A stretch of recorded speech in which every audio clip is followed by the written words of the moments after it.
Hello everyone, welcome back to the Fast Travel Lounge. My name is Patrick, you're listening to episode 26.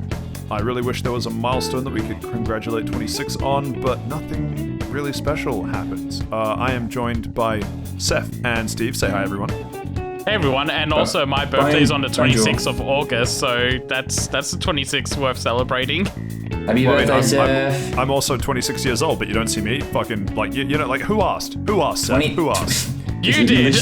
You did, my brother in Christ, you did. Unfortunately, Josh realized that he was maintaining too much of a track record for being on the podcast, so therefore he had to take a sabbatical. Unfortunately, he didn't return to the underwater level. I got in touch with my brother, Mario, Underwater Mario specifically, and he said that Josh hasn't shown up. Do we think he was kidnapped? Seth, your thoughts? Isn't Underwater Mario Wario? No, that's Upside Down Mario. Oh, that's when he sets his hat to Wumbo. He wears his hat upside down. I was just about to make that joke. Oh no. Oh, what's the host going to do now? How will he recover from this? Tune in next week to find out. Steve, where do you think Josh is? Oh man, you really put me on the spot. You're probably on a flat Earth somewhere. Earth somewhere. He's sick of this round spherical bullshit, so he's like, you know what, fellas? Flat Earth. And that's the only funniest thing I can come up with. Pack me up and send me home. I suspect he decided that the news of Pokemon this week was just so much for him that he went to go be with the Lechonk of his memories. Lechonk is such a good Pokemon. Oh, so good. So but we'll get to that later. Wait, we will. But I will preempt it by saying, so Pokemon announcement was last night, as of recording this. I open up ye oldie work from home Microsoft Teams, you know, just like they did back in the Gold Rush times of the 1800s. And every video game thread that existed within Microsoft Teams talked about Lechonk. I assume, Seth, you were probably much the same. And Steve, I heard you have no fun at work, so you probably weren't the same. But we'll get into that later on. That'll be fine. Krispy Kreme / tech update. Anyone have anything to share? No, everything's been fine on my end. Actually, no, I've got something I want to say, and I want you guys' opinion on this as well. Oh, fuck. Well, you know what? Now I'm regretting it. I'll go first. No, you asked. You asked. I'm going to keep going. So I got my boom arm for my mic because of this booming podcast. I can finally afford like a boom arm. What a plug. It turns out it's not an actual arm. It's just like a piece of metal that's holding something. I was expecting like a 6 foot tall man's arm to hold my microphone for me, but obviously that's not. Can't all be winners. Patrick, can we just move right past that? I don't know how to respond. Got him. I'm glad you asked, Seth. I also don't know how to respond. How about we don't know how to respond together, and I'll talk about my Krispy Kreme experience. Do you reckon if you guys have arms, like boom arms as well? They come from the same. No, I have a desk stand. I have a desk stand, and it is fairly precarious. Those are the feet. So for every arm they chop off for a boom arm, the stand is made from the feet. So they use every part of the Lechonk. It's true. It's very efficient. The problem with mine is that the microphone came with a shock mount, and the shock mounted microphone is so heavy that I have to have it on basically the what's the word? Like I want to say the lowest setting. That's not really what I mean. Like I have to have it as close to the base as possible, because if I have it any further from the base, the entire thing just tips over. No shit. It's heavy. I need to like super glue the base to my desk. It's too heavy otherwise. Mine has like a vice clamp, so mine's steady on the desk, and I've got a Rode mic and a Rode boom arm, so they're made for each other. A road is in like the you drive on do it? two roads make a highway, or no, a mini motorway. Ha! Bam! Nice. Well played. Well played. Wait, what do you mean you don't? Were you not listening to episode 20? What was that? 24? 20, 23? I wasn't here for episode 24. Oh God. Remember? I mean, you don't know what episodes I'm on here. I come on here, I slave away after a big day of work. I come in with the funny jokes, with the boom arm puns, and this is the thanks I get. It's hard enough keeping track of one dropout, okay? 2 dropouts is my limit, all right? It's so hard to just switch between you two. We talked about mini motorways on the episode where Steve was gone, so Josh felt like he had to make puns instead. Oh God, was it that episode? Oh, yeah. Shout outs to that episode. You know what? If you remember what episode number it is, tell us, because I've forgotten. I had to fill up my car for the first time in 2 months today, and every gas station in Auckland that you go to that is, I want to say BP. Yeah, it is BP. Every BP station that you go to is also like a Krispy Kreme dealership. And so I What went the in. fuck? And We have the same thing, but it's like 7-Eleven. 7-Eleven. Yeah, 7-Eleven and Woolworths Yeah. over here have them. Bro, does 7-Eleven give you gas, though? Yeah. Yes. Some of them do, not Fuck. all of them. There are convenience store ones, but the majority probably are petrol stations. Okay, that's trippy. Haven't been to Australia in a while. Clearly times have changed. That's fine. I'll adjust. Yeah, I think most of our but BPs are gone, actually. No, there's one up the road from me. they didn't survive the oil spill. Well, no, because they've been rebranded from BPs to APs. What? Australian 'Cause Petroleum? Yeah, there you go. It clicked. Because they're being sold in Australia. That's crazy. I haven't seen one of those we took near over, me at all. We I'll took walk over up the road all the and Shells. take a Wait, picture do you of guys it. still have Shell stations? Yeah, we do. We've Ooh. got a couple of shells. If they're not Yeah. Shell, then they've been rebranded as Coles. Oh, yeah, they are those Okay, well, weird that's Coles much Express worse. ones. Yeah. Because we bought out all the Shell stations and renamed them as Z, which I would say stands for Zealand, but there's no N, so I don't know if that's true or not. But those are Z Maybe. stations if you come to New Zealand. It might be a but we still have relic of, BP, Old like Zealand. regular BP, which of course stands for British Petroleum, and I guess, Commonwealth country. God save the Queen, all that good shit. Anyway, so my local Krispy Kreme crack / gas dealership, they were doing just sort of boxes of ready to go donuts, and I thought, hell, I've already just burnt $90 filling up my car with gas. What's an extra 10 on some Krispy Kreme? Am I right, fellas? So I did that. Turns out that they were the kind of the entrails of ye olde Easter donuts. They were the ones that Oh, Krispy Kreme Jesus. out- Yeah, Easter was so exactly. long ago, big fella. It was. I ate them and I felt like shit. But I only felt like shit because I was just so sad that I was missing out on such great deals from Krispy Kreme. Please sponsor us. Boom. Nice segue. Unfortunately, because Josh isn't here, he doesn't have any snarky comment / shitty Josh take to give to that, but that's fine. I guess we'll move on. Straight into Round the Lounge, even. Not a huge amount's been happening this week. A lot of news, less so on the games front. I'll go first. This is crazy. Have you ever Ever felt like this? It's strange things happen. Where are you going? Around the truth? I just want someone to tell me that they've been going through the same experience. I'm just looking for that human connection in these crazy times.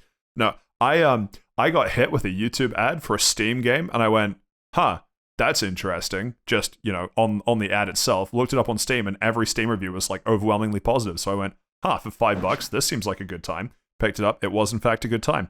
Shapes.io. I'll be speaking about that for a little bit. Not a huge amount to discuss. It's a very What the basic fuck? game, You but actually fell for one of those? Jesus, man. I did. Yeah, that got me hook, line, and sinker. Steve, what have you been up to? I'm still fucking plodding along with Elden Ring. Maybe just bash myself up against the wall for fucking 4 hours. That's always fun. But I won't be talking about that. Are you beating the game, though? I'm getting there. I'm Would that making be progress. for the Fire Giante? Fuck are you talking about? I'm not what are you talking Fire about? Giant. Oh, yeah, no. No, I beat the Fire Giant this morning. I spent an hour before I started What work. was the? Oh, we'll get into the 4 hours. Stick around for the 4 hours. Seth, what have you been up to this week? Mostly just watching Stranger Things. Like, I've gone through all the seasons that are out now and completely caught up with season 4. Wrong answer. Correct answer was editing last week's episode, but that's fine. That's a solid second place. You told me to stop talking about that. I'm kidding. I love your work. No, that's cool. Josh, what have you been up to? I assume future Seth will just put some cricket sounds or something in here and not make me look I'll like censor an ass him by out. just continuing to talk when there should in fact be cricket sounds playing. I guess we'll have to wait and see. That's fine. Nice and quick round the lunch for this week because we have a lot of news to get through. So, Steve, Elden Ring, that new release game. Where are you up to? What have you been up to? So I just beat the Fire Giant this morning. I literally just to give you a bit more inside baseball into my life, right? Inside my baseball. Ooh. I wake up. My alarm goes off at 6. I play on my phone until about 6:15, 6:20. I get up, I get dressed, I watch whatever show I'm watching. If it's like a 20-minute show, I watch 2 episodes. Or if it's like an hour episode, I'll watch 1. And then I will play like, that usually takes me to about like 7:15, and then I'll spend it until about 8 o'clock that's so playing video oddly games. specific, but continue. Well, you wanted to know everything about my life.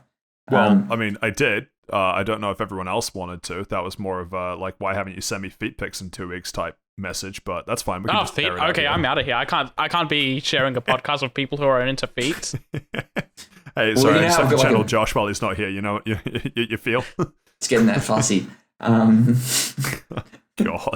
Shit. Yes. Anyway, so I just finished. So I just finished watching Falcon and the Winter Soldier, which I'm not really going to talk about because that's a Marvel TV show. It exists to fill the time. Is that a TV show? I thought Winter Soldier was a movie. So there's Captain America and the Winter Soldier, and that's the second Captain America movie.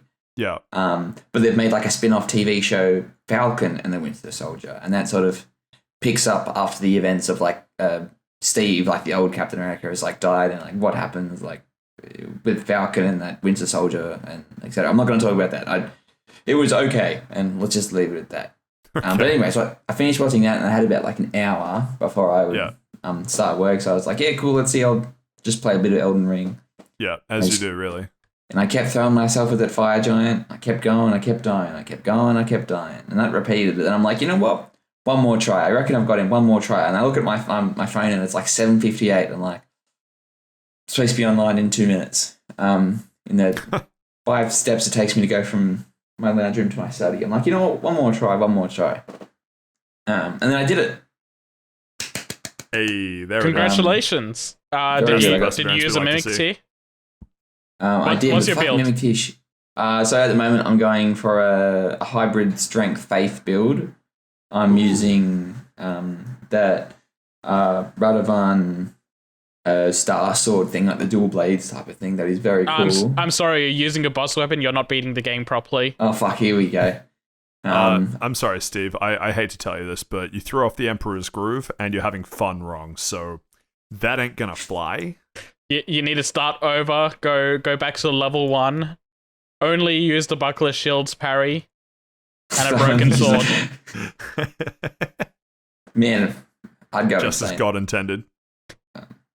Yeah. I've been changing my build on the fly, like depending on how I go. I like how you can respec in Elden Ring. I really like that because then you can't really go down the wrong path too much. Yeah. I actually respec so much that I ran out of the respec item. Oh yeah, unlucky. Yeah, I haven't done it that much. But then I beat it, and I'm like, okay, well, got to go to work, even though I'm finally fucking past this part, and then I toggled off to work about like, well, I say 10 minutes late, but it's not like as if my manager was like, hey, where you been, big fella? Well, it's because you told him you're beating the. Wait, hang on. Why does your manager work on Sesame Street? I don't know, because it's funny. Everybody works on Sesame Street, don't we? But anyway, yeah. So Not in this puppet world, I don't. Aren't you guys on Sesame Street at the moment? Aren't we all in Sesame Street when you really think about it? Aren't we all just sesame seeds floating in the wind? On this bun called life. So deep. But yeah, I'm still loving Elden Ring, even though some of it is like frustrating. I looked at my playtime as well the other day, and I was at like 75 hours, and I'm like, hopefully I'm close to the end. And everyone said like, oh yeah, you're sort of close, but I put in like another 10 hours after that, so maybe but at the same time, a lot of the time is literally me throwing myself at a boss until I win, which is that is the Soul's way of playing a game. Yeah, which is literally like an hour this morning on Fire Giant, an hour last night on Fire Giant as well. And I was like, no, just one more go, and I never do it. But another game I'm playing that is not Elden Ring is called Yes, Your Grace. And that is, I don't know how a way to describe it. I was reading the Wikipedia article to prepare myself and find a good way to describe it. But the Wikipedia page lists it as like a role-playing game, but I wouldn't really call it that. I say it's more of a management sim with role-playing elements. if that makes sense, which probably doesn't. So essentially, the premise of Yes, Your Grace is you are taking the role of a king, and there's like an invading army. Are you the Grace in your own story? No, you're the Yes. Oh, yo, that's wild. Do you have to get the Grace's DLC? No, you got to go outside and touch Grace. Do you have to say yes while you do it? Yes. Or no. Or no. Ooh. Is Grace a person? I love branching pathway stories. Yeah, so it's so like there's like an army that's like on its way, and you've sort of got to manage how much food and gold you've got, or like supplies and gold, because it works on like a week cycle, and then you start the week with you'll be in court, and a bunch of villagers or other kings or your own family members will come up and be like, oh hey, like my dog got lost down a well, can I have like $5 to go down the well and pick him out? And you can be like, yeah, can sure. I just have $5? The dog's gone, I accept that, but can I get $5? Like literally, like I need $5 to get a new one or some bullshit. And like he's like, well, we've got an army coming in like 10 weeks, big fella, but yeah, sure, take 5 gold. And like when you've reserves of gold are like 30 and you're only making like 15 a week, it's like, oh shit, like we really can't afford this. But if you reject their request, the satisfaction. That's like 3 dogs a week though. Well, that's just that one dog, and the next week it's a sheep, and then before you know it. Wait, hang on, wait. 5 gold to choose between a dog and a sheep? No, it's like 1 week it'll be a dog that falls down the well and you got to pay 5 gold. Yeah, and the next week it's a sheep that falls down the well. Yeah, I get it. It's a very, very hungry well. That's fine. But is it 5 gold for both? 5 gold each. Yeah, okay, so it is 5 gold. Yeah, not both is in total. Sorry, I think we're getting hung up on fucking Yeah. So I'm just wondering, does the well do like a rescue 3, get the 4th free type deal? Like a coffee card type scheme? No, because then on the 3rd one, someone is like, oh, hey, my son fell down the well. You've got to go rescue her. And you're like, wait a minute, big fella, is it your son or your daughter? You're going to prison. Fuck you. Take advantage of my kindness. My son also requires 5 gold to be rescued, just like the dog. Yeah, but if you like refuse a request, your like the satisfaction level within your kingdom goes down. And if it goes down, you earn less taxes, which means it'll impact the amount of gold you can make. Which means that rescuing the dog from the no-kill well shelter is going to be more expensive. Yeah, literally. Yeah, like, and it's like weird, and there's like essentially 2 parts, and on the second part, like, of the game, it gets pretty like, can we have like 20 gold part, comma, of the game? Yeah. Wait, yes. Not the second part. All right, of the dog now I'm with down you. the well. Now I'm with you. I was a bit confused. Now I'm with you. I didn't think. I thought if everybody's following along at home, we're not actually talking about the dog in the well anymore. We're talking about the video game where the dog is, or the person in the well with the sheep and the dog. Oh man, my head's spinning. So like in the second part of the game, there's like another army coming, and et cetera, et cetera. I'm not going to spoil it. Yeah. Because I highly recommend people go play it. But then it gets like really expensive. Like you'll be earning like essentially like 30 or 35 gold a week, and people will be like, oh hey, my village burned down, can I have 20 gold to repair it? And if you say like yes, you don't have gold for anything else, like you don't have the gold to like reinforce your walls or get catapults or anything, but if you say no, they'd say like, well, fuck you, and you get like a -10 to your satisfaction, and your satisfaction's at like 20, which means if you take it down to half, you're getting like half as many resources. Are you telling me that as the Grace in the Yes Your Grace scenario, right? Like, close your eyes, picture this. Are you saying that the in-depth storytelling requires you to make the choice between 4 dogs or an entire village? Not at the same time, but yes. I'm choosing the dogs every time. We won't be able to afford all 4 of them, I'll tell you that much, big fella. Everyone gets 2. 3.5, final offer. Yeah. I'll still take the 2 dogs over the village. What if the village can get more dogs? Yeah, that's what I thought. I didn't think that through. Yeah. Wait. Hang on. But the common phrase is that it takes a village to raise a child, but the village costs 20 gold and the child costs 5 when the child gets lost down the well. So Well, what's a puppy? what's the village doing? Who asked, Steve? But the question is, what does the village do with the other 15 gold? They've already raised the child for 5. Do they just keep the 15 for profit? That's a really high margin on child raising. I don't know the going rates for child raising in a video game that isn't about child you're the raising. king. How do you not know this? I'm not the king. I'm the yes. I keep telling you this. Yeah. That's the whole point of the game. You're a is yes you've got man. to say yes, yes. All you want to do is become the king, but you just have to contend with being yes. He has to contend with being Jim Carrey. Yeah, well, Jim Carrey saying yes to Zooey Deschanel though. Like, let's keep things in perspective. You know what I'm saying? I did not care for that Yes Man movie. That was Did alright. not care for Reese it. Darby was in it. Shout out to Kiwi actors. All right. But yeah, so in the second part of the game, it gets like pretty, like I think it gets unfair to the point where I was like save scumming to be pretty much like, because some things you say no to and it's like, oh yeah, cool, I was just trying to trick you, ha ha ha, and there's no like consequence. But other things you think they're tricking you, so you're like, yeah, no, I get fucked. You go on straight to the dungeons and you lose like half of your resources because everybody just gets angry at you. And it's like, oh, well, lost the game. I have to go back. Wait. You go to the dungeons as the yes? Damn. No, if you say no, you go to the dungeons because you're not doing what the game says, and that says in yes. Oh. This is making my head spin. No, I follow. So, Emperor Palpatine offers you the chance to learn from the dark side, but if you learn from the dark side, you have to say no, and if you say no, you don't become the yes, and therefore you go to the dungeon. Yes. Or no. We're on the same page. Or no. Well, hold on. I was with you. Now I'm confused. Yes, Your Grace. You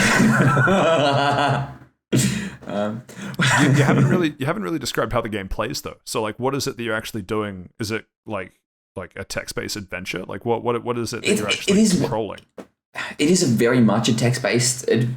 It's probably about 70% text, and you're like making binary choices. So every now and then there might be a third choice. So if you're reading for 70% of the time, is it really a video game?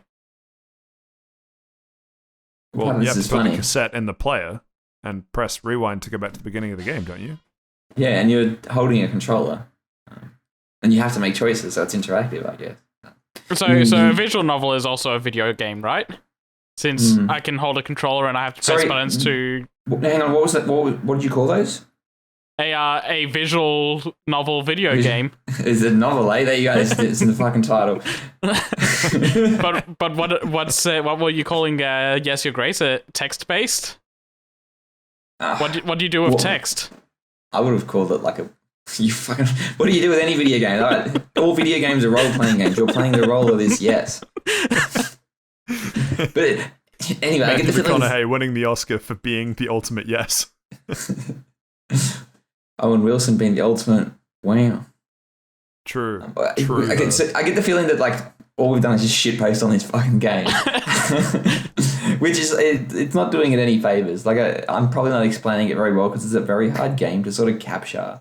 There is like a lot of story elements that you sort of have to follow, and there's Bro, all you've done is describe how to use 5 gold to save either a sheep, a person, or a quarter of a village. I fail to understand the complexity of this game. To be fair, I think we spent like 3 minutes on you two just going back and forth, going, yes, Your Grace, towards each other. My brother and honestly, that was the highlight. Yeah. I think it's still pretty good. There is like a lot of key decisions you have to make, and if you don't pay that much attention, or there is little parts where you sort of control the king and you can sort of explore the area you're in, and you can talk to your daughters because you've got 3 daughters and you got to sort of make sure they're all right, they're not killing each other, and you got a wife who becomes pregnant later on, so you got to make sure she's doing okay. You say still, is this an old game? Like I actually for all the memes, I actually know nothing about like where this game fits relative to like, you know, current timelines. Came out in 2020, my good friend.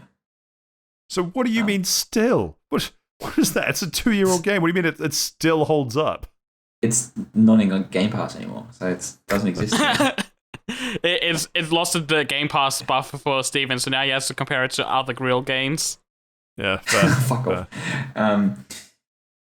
Yeah, but I say still holds up because it has a very pixel art style and it is only 2D environments that you're sort of looking at, and it doesn't feel like Batman. I understand.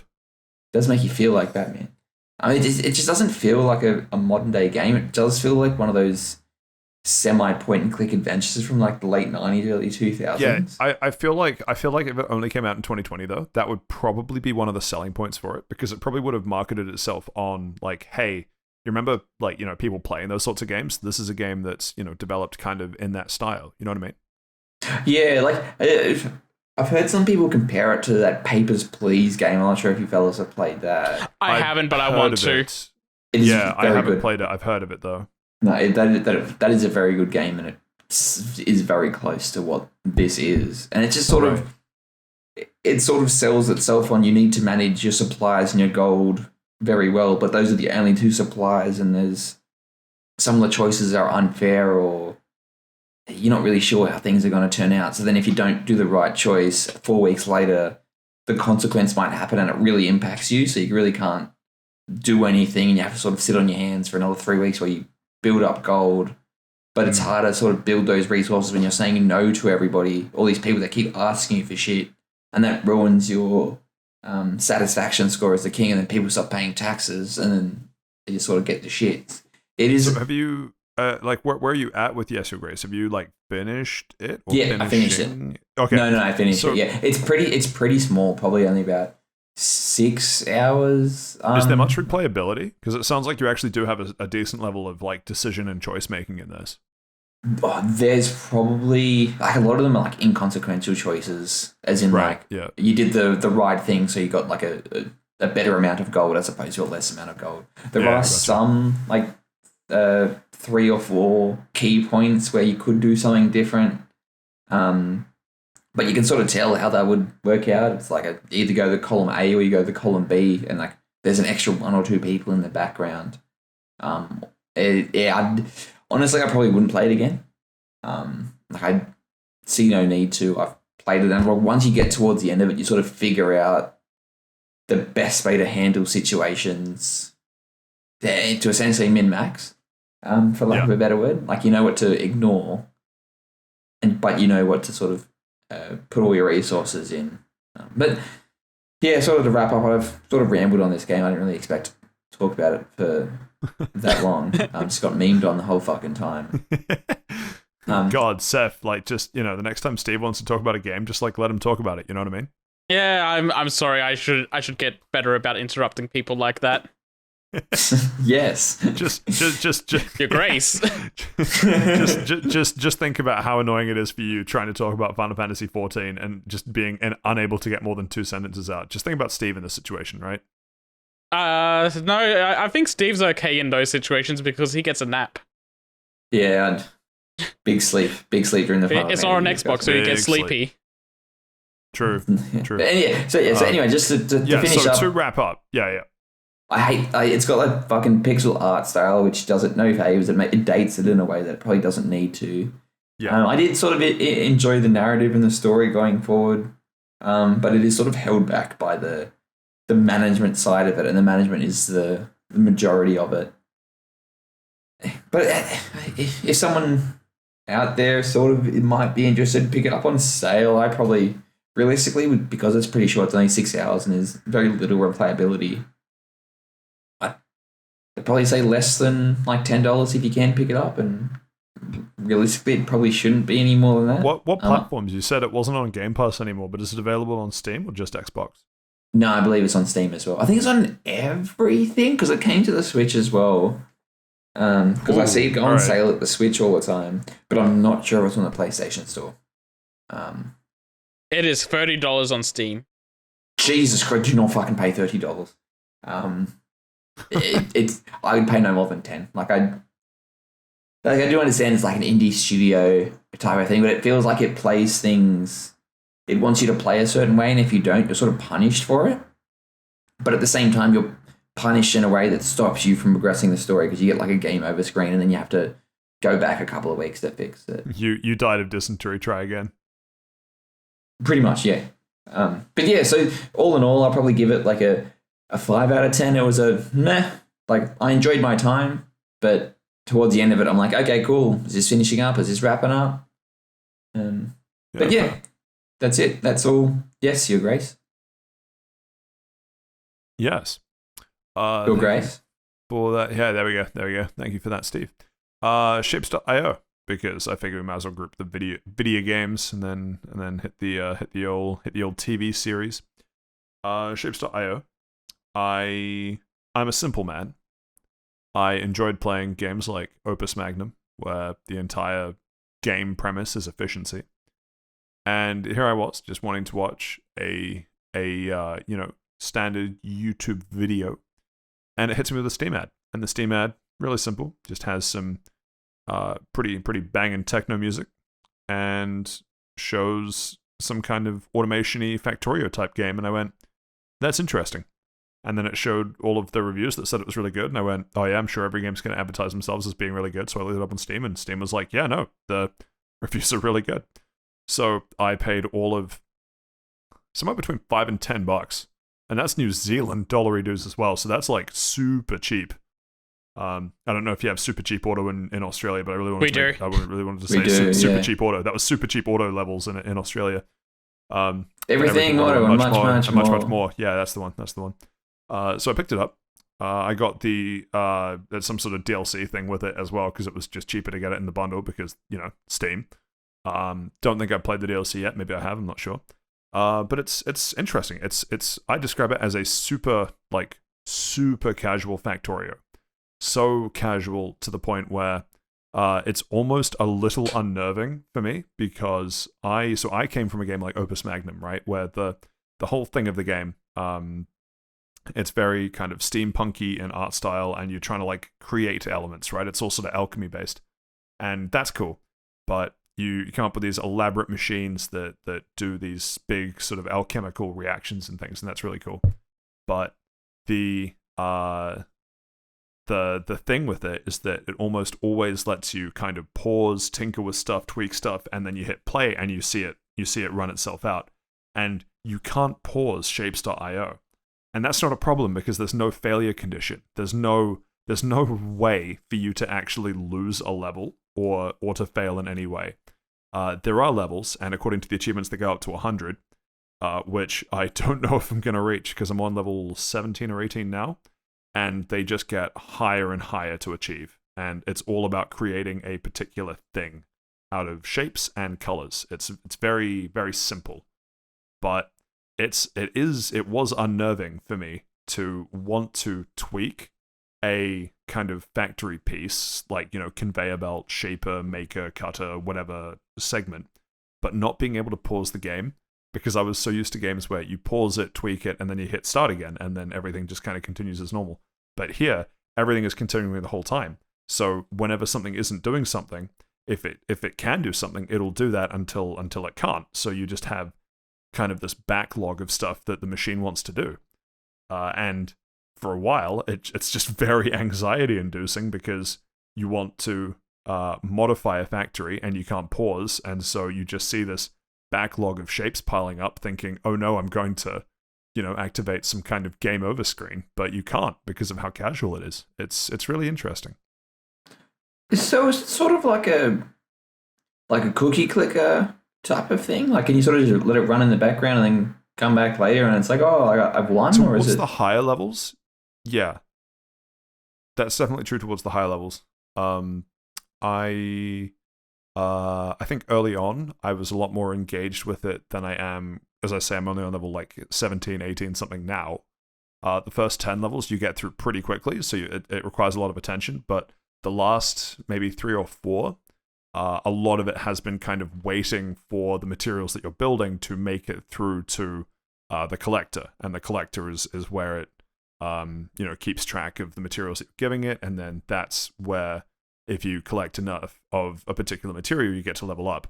And so the requirements for that kind of scale up higher than the amount of time you put into it. So, if it takes you, I don't know, 20 minutes or whatever the number is. I don't remember how long it took me to do a particular level, but if it took 15 minutes for level, say, 15, it might take you 35 minutes for, say, level 16, and then maybe like, an hour 15, an hour 20 for level 17. You know what I mean? Like it ramps up more than the time investment per level that you would think.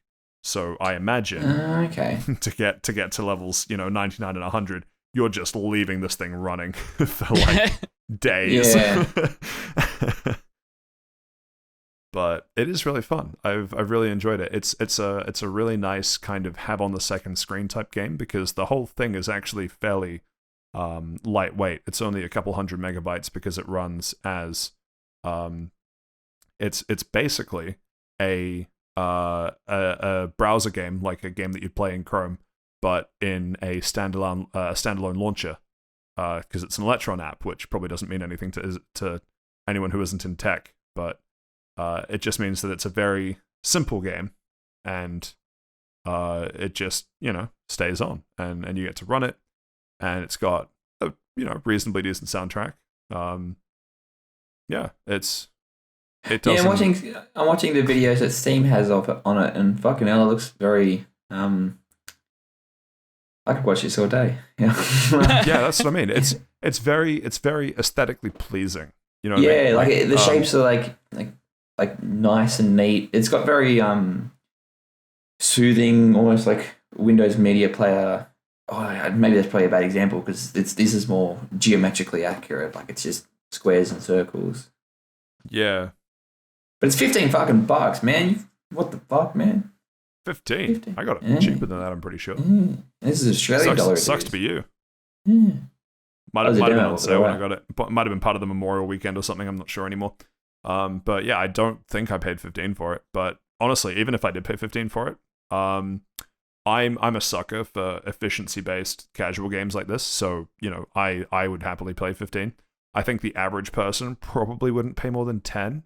And technically, it is an open-sourced game. So if you get really inventive, you can actually just build it and run it yourself for free. Okay. Free TM, but I think paying the $10 for having access to the Electron launcher probably is just easier for most people. But yeah, I really enjoy it. It's the sort of thing that I particularly now as I'm getting towards the higher levels, higher TM, like the whole thing, right, is that why would you go from level 18 to level 19? It, at least as far as I've played it, gives you something new to play with every time you level up. It's like, before you could only cut one shape in half. Well, you've unlocked the next level, and the next level lets you cut a shape into quarters, which means that you get to change a whole bunch of your factories and processes to basically, strive for better efficiency. And I'm a sucker for that kind of mechanic. That is right up my alley. Any kind of little efficiency boost like that you go back and you tinker with what you've already done. And it's really funny because I suckered a mate of ours into it, and I've just spaghettied all these conveyor belts and elements all over the game board, and he's done this very symmetric, almost circuit board style. Yeah, So I was going to also- say some of the things I've seen on Steam screenshots were very circuit boardy. Yeah, so it's very. I think there's a lot of room for creative flair to come through, which I think is also quite cool for a hyper casual game like that. I say hyper casual in that it's casual in that you play it for a bit and stop, and there's no loop to keep you there, but it's hyper casual in that you don't even need to click, like in the case of a cookie clicker. It's like so the whole thing would be like, let's say, because I don't remember what the actual requirement is, but let's say for level 7 you needed to deliver to the little hub area a green circle, let's say, right? It probably wasn't, but let's just pretend it was. As soon as you make a machine that can build a green circle, that's it. You can just leave the game running for a couple hours, and it'll just cumulatively, get you enough green circles to level up. So the draw is to just build more and more factories / conveyor belts, whatever you want, to build more green circles at the same time. But as soon as you get that first one, your job's done. It's ticking up slowly, but it'll get there eventually. So it's been great for me because, you know, I'll make sure that I'm building whatever I need for the next level, and then I can, you know, open up a second screen, watch some YouTube, look at some, you know, blog posts, do whatever else, and it's just ticking up in the background. So in the same way that a casual game would. So I've really enjoyed it. I'm probably going to wrap stuff up here unless you guys have any other questions. Yeah, I've been looking on Steam. It looks like there's got some like good mod support as well, and because you said it was open source, that probably makes it a lot easier to create mods as well. Have you gotten into the mod scene, or you just sort of? Nah. Okay. I don't know when I'm supposed to. I feel like because so there's an achievement for hitting level 50 and there's an achievement for hitting level 100. So I'm assuming, yeah, exactly. So I'm assuming I'm getting towards the stage where people would start looking at modding the game because they're no longer as focused on hitting the next level up, because that's going to get harder and harder to hit. Yeah, and it's not. What is it harder or is it just longer? Longer, mostly longer and more complex. So like, well, I guess that makes it harder then, I guess. Yeah, so the whole thing is like, it's really easy to make a green circle, but it's really hard to make a green circle with like a red square in the middle, right? Because you need an extra piece to add to that. So as fast as you want to make it, it is still slower to get a green circle with a red square than it is to just get a green circle, right? Just purely on the amount of stuff you need to get. So I imagine the complexity / difficulty will increase as it goes. And so, you know, maybe when I hit another couple level ups, I'll start looking at some of the mods, but for now I haven't touched it. And that goes with the DLC as well. The DLC, it seems to basically just be a mod, but the mod's made by the developer. So I don't know what I'm expecting. Official mods. Exactly. Yeah. But it's all in the same kind of ballpark. But yeah, it's on Steam. I'm surprised it's $15. Unless you're into that sort of game, I actually wouldn't recommend you buy it for 15. I'd wait for it to go on sale. I got it for somewhere around 10 because with the DLC as well, I don't remember how much the base game cost. And the base game alone with mods is probably, you know, all you need. I don't know what the DLC adds. I don't think I've missed anything by having the DLC. Around the $10 mark, absolutely worth it. $15 mark, probably a bit too high, as I say, unless you're into it. But at the $10 mark, which is where I bought it, you know, some amount on sale, I'd give it a solid, like, you know, 7, probably 6 out of 10 for a gameplay thing, because it's kind of a set it up and forget. But in terms of the efficiency, like fire and forgetty, it like, released the serotonin you needed. Yeah, to lean into the style fun. Of game. Yeah, like you're enjoying the time you're having spent with it, despite the fact you're not spending a lot of time into it, if that makes sense. That's I think I know what you mean. Leaning into the sort of game that it is, 8 out of 10. But in terms of someone looking at what the game offers and whether they'd be into it, probably a 6, 5 or 6. So yeah, look for it on sale would be my advice. But yeah, that's Shapes.io. They're apparently known. That studio is apparently known for another couple, which one of them I recognize, the other one I didn't, but I don't remember either of their names. It's really stupid now. They are separate to. I saw that you could buy like a bundle of their games together, but I didn't look at what those games were. Let me double check. There's Yorg.io. Not that one. Yorg.io free. Where's Yorg.io 2? It goes straight from 1 to 3. Half-Life, baby, let's go. I think it was something Clicker. I think was another game that they did. Cookie Clicker. Clicker. That's the problem. I've been in the chat with you for too long. I want to keep saying Pokey Clicker, but that's not it. But the Shapes.io. Yo, no way. There's also Skullbreak.io. There's a demo as well if anybody's sort of keen to try it. Or for Shapes.io, there's a demo if anybody's sort of keen. Oh, yeah. It's also worth mentioning that games like Agar.io and Slither.io got super popular as online browser games. This is a different studio and a different style of game. So don't think of it like those kind of semi-competitive online games. It's a very different style. But yeah, that's all I'll say about Shapes. Saif, why don't you tell us about how stranger your things have got? Okay, so we'll probably talk about this a little bit because I'll just give like rundowns of each season, I guess, because we haven't talked about it before, and I've gone through. I haven't seen it, so no spoilers. I won't give major spoilers. Don't worry. Well, I haven't seen any of it, so I don't think they're kids, and they are strange. That's it. No, there's stranger things than that. Is this the spoiler cast? It will be. Is that where Josh is? Is that what he's editing right now? God, I wish. God, anyway, I wish that was me. So, Stranger Things' premise is that these four kids, while they after they finish playing D&D together, they start running into some strange things around their town of Hawkins. And does it roll credits when Stranger Things start happening? No. The credits roll. Please continue. Yeah. So there's this they come across this girl with telekinetic powers named 11 because she has a 011 tattooed onto her arm, and that's the only name she's known for her entire life. So presumably she's been a test subject somewhere. And one of the kids one of the friends from the group of four goes missing. He gets home and he starts seeing weird things happening around his home. He goes into his shed and then he just disappears. And the whole first season is based around trying to figure out what's happened to him, whether he's dead, and we find out little bit of spoilers, but not really, because this is all revealed by the end of episode 2. Is that there's an upside down world underneath Hawkins that has monsters all throughout, and they start giving them D&D names. So the one for the first season is a Demogorgon, which is just something that for this season it's just something that eats people, and so it becomes a race against the clock of trying to make sure that Will, the kid that's trapped in the upside down world, doesn't get eaten by a Demogorgon, and that they can save him. Season 1, really good. Very, very enjoyable.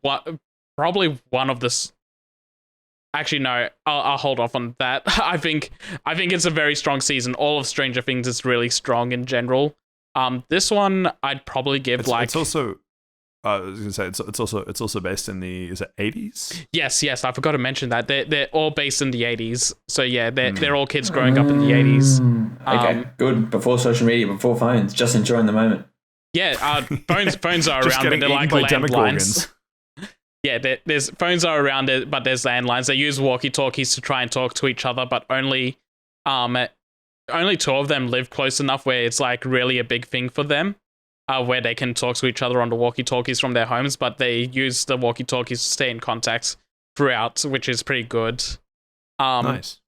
There's also a couple of other subplots going on, like Will's brother trying to figure out what's happened to him, and Will's mother like coping with the loss and not believing anything that's happening around her, and she's just kind of losing her mind.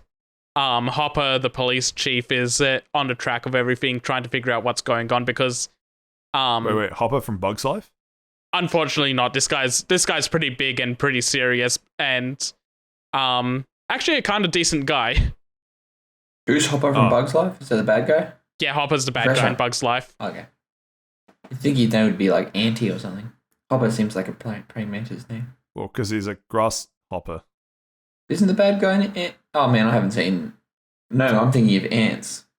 Oh man. Never mind. Ants is okay, but it's no Bug's Life. Boo. No, you are right. Bug's Life is the better one. It really bugged me that I got it wrong. Sorry, fellas. Anyway, I'm a big flick stan, flick or bust, flick 2020. Anyway, continue with Stranger Things. Yeah, so Hopper, the police chief, is like trying to investigate what's going on.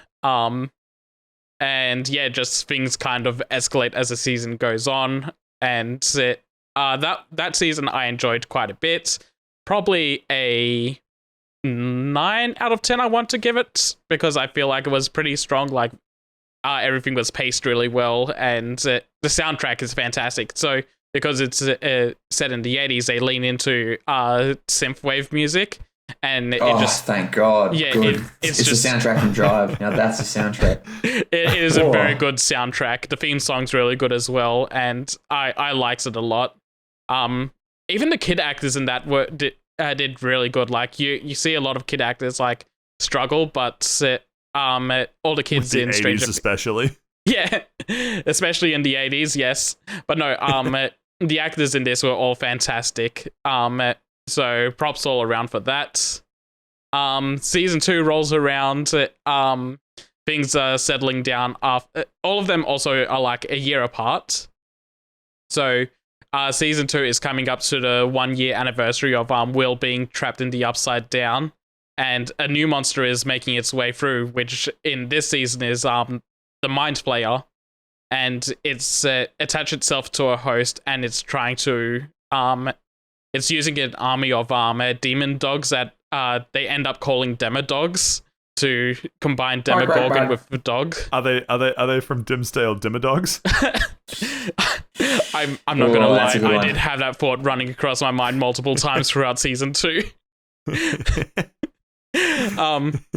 But yeah, so it becomes a story of like trying to survive the demo dogs, and also figure out how to stop the Mind owner Flayer. of the Dimsdale Demodogs.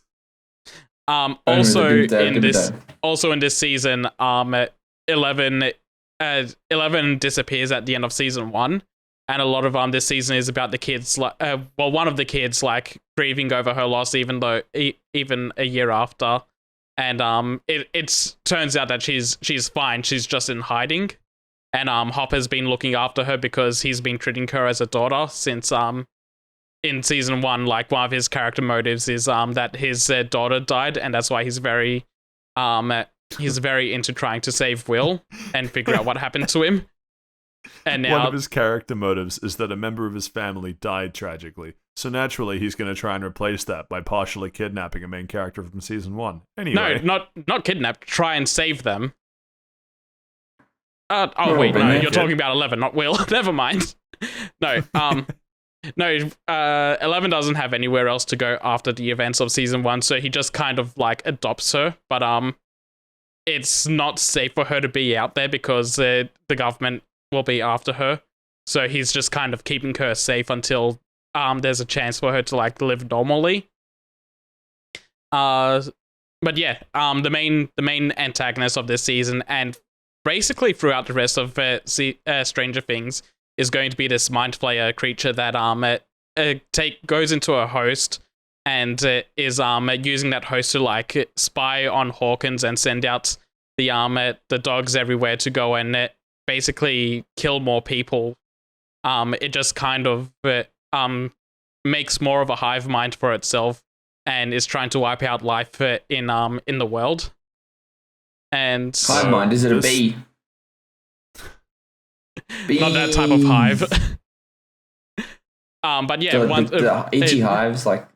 No, also, that kind of stuff. Is it Sam? The Hobbit's name in Lord of the Rings? Not Frodo. His There's a lot of friend. hobbits in it. Yeah, Frodo and Sam. Yeah, yes. Samwise Gamgee. Gamgee. Yes. It's on that Gamgee, right? I don't remember his Oh, actor's name, absolutely. but he is in this season and he's fantastic as well. Actually, Stranger Does he walk Things around brings saying, Mr. Frodo.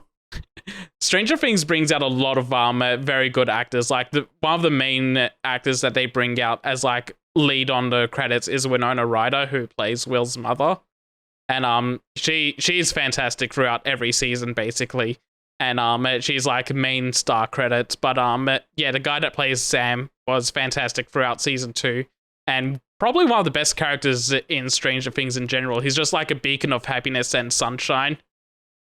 You know who else would be a great addition to Stranger Things? Who's that? Elijah Wood. Elijah Wood would be a be great fantastic, actually. Yeah. But yeah, yeah. Elijah The Wood crux of the season becomes they know about the Mind Flayer being inside the host, and they're trying to make it get out of the kid. And This sounds so much like Animorphs. a little. Not really, because they're not transforming. It's just like they're possessed. So they're not transforming in the like 80s. yeah. But yeah, that gets taken care of for now. And the gates to the Upside Down world gets has to get closed by the end of season 2. But in doing that, So now it's Animorphs and The Legend of Korra. yeah, and Couldn't be worse. so that leads into season 3 where Steve, it could be worse because Legend of Korra season 2 is the worst season. Season 2 is the spirit one, isn't it? It is. It is, but I don't think it's bad. Korra gets a lot of more hate than what she deserves. Seb, what do you think? Do you think season 2 Legend of Korra is better or worse than the other seasons? I haven't watched Legend of Korra. Oh man, big fella. Why are that's we your even homework for the discussing week. this then? Stop watching Stranger Things. The strangest thing here is how you haven't seen it. You know what? Oh. I'm done with Stranger Things, so maybe I'll go and watch it then. Is it still on Netflix? Don't know. I'll have to don't know. double check that. But I yeah, do not have any streaming services. Everything's a pirate where I am. season you guys 2, cops? season 2, it's again 9 out of 10, but like a slightly higher 9 out of 10 than season 1 was. I like that one a little bit more than the original. Season 3 I think is the worst season, but in saying that, that's like an 8 out of 10 instead of like the 9s that the others are. Maybe a 7. I just feel like some of the characters get kind of annoying in that one. And the main crux of this season is that they're dealing with the fallout of the Mind Flayer from season 2 because it's still around because it can't get back to the Upside Down. And in doing the Russians also come into play in this season because it's They're during Russians. What the fuck? because it's the Cold War era. Oh, of course. The Reds under the beds. Yep. Man, So the different time, Russians know different about time. the Upside Down, and they want a piece of that. They want to try and control the Mind Flayer and all the demons from that other world. And so a lot of the season is like dealing with both the Mind Flayer and the Russians, and there's like so many intertwining storylines of like some of the characters are doing one thing, another set of characters are doing another thing, a third set of characters are doing something else, and they're all like they all converge near the end in a really good way. And So you could say that there is an analog between Stranger Things and the Lord of the Rings Return of the King, featuring the actor that plays Samwise Gamgee, and how there are intertwining stories all leading to the downfall of Sauron. exactly, it all comes together like that. Nice. There's not too much more I can say on that, I guess, because a lot of it is just, without spoiling anything, is like the Russians show up this time. They're trying to take control of the demon world. They and the Mind Flayer is still around, making a mess of everything. Oh, excuse me, sorry, 1 second.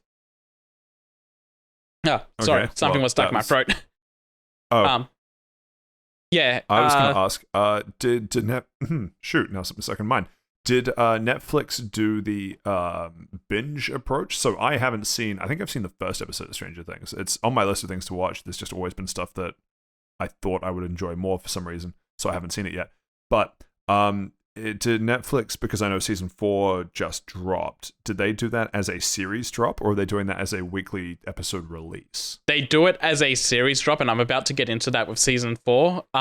Yeah, okay. So seasons 1 through 3, I imagine, was just one big chunk dropped at once.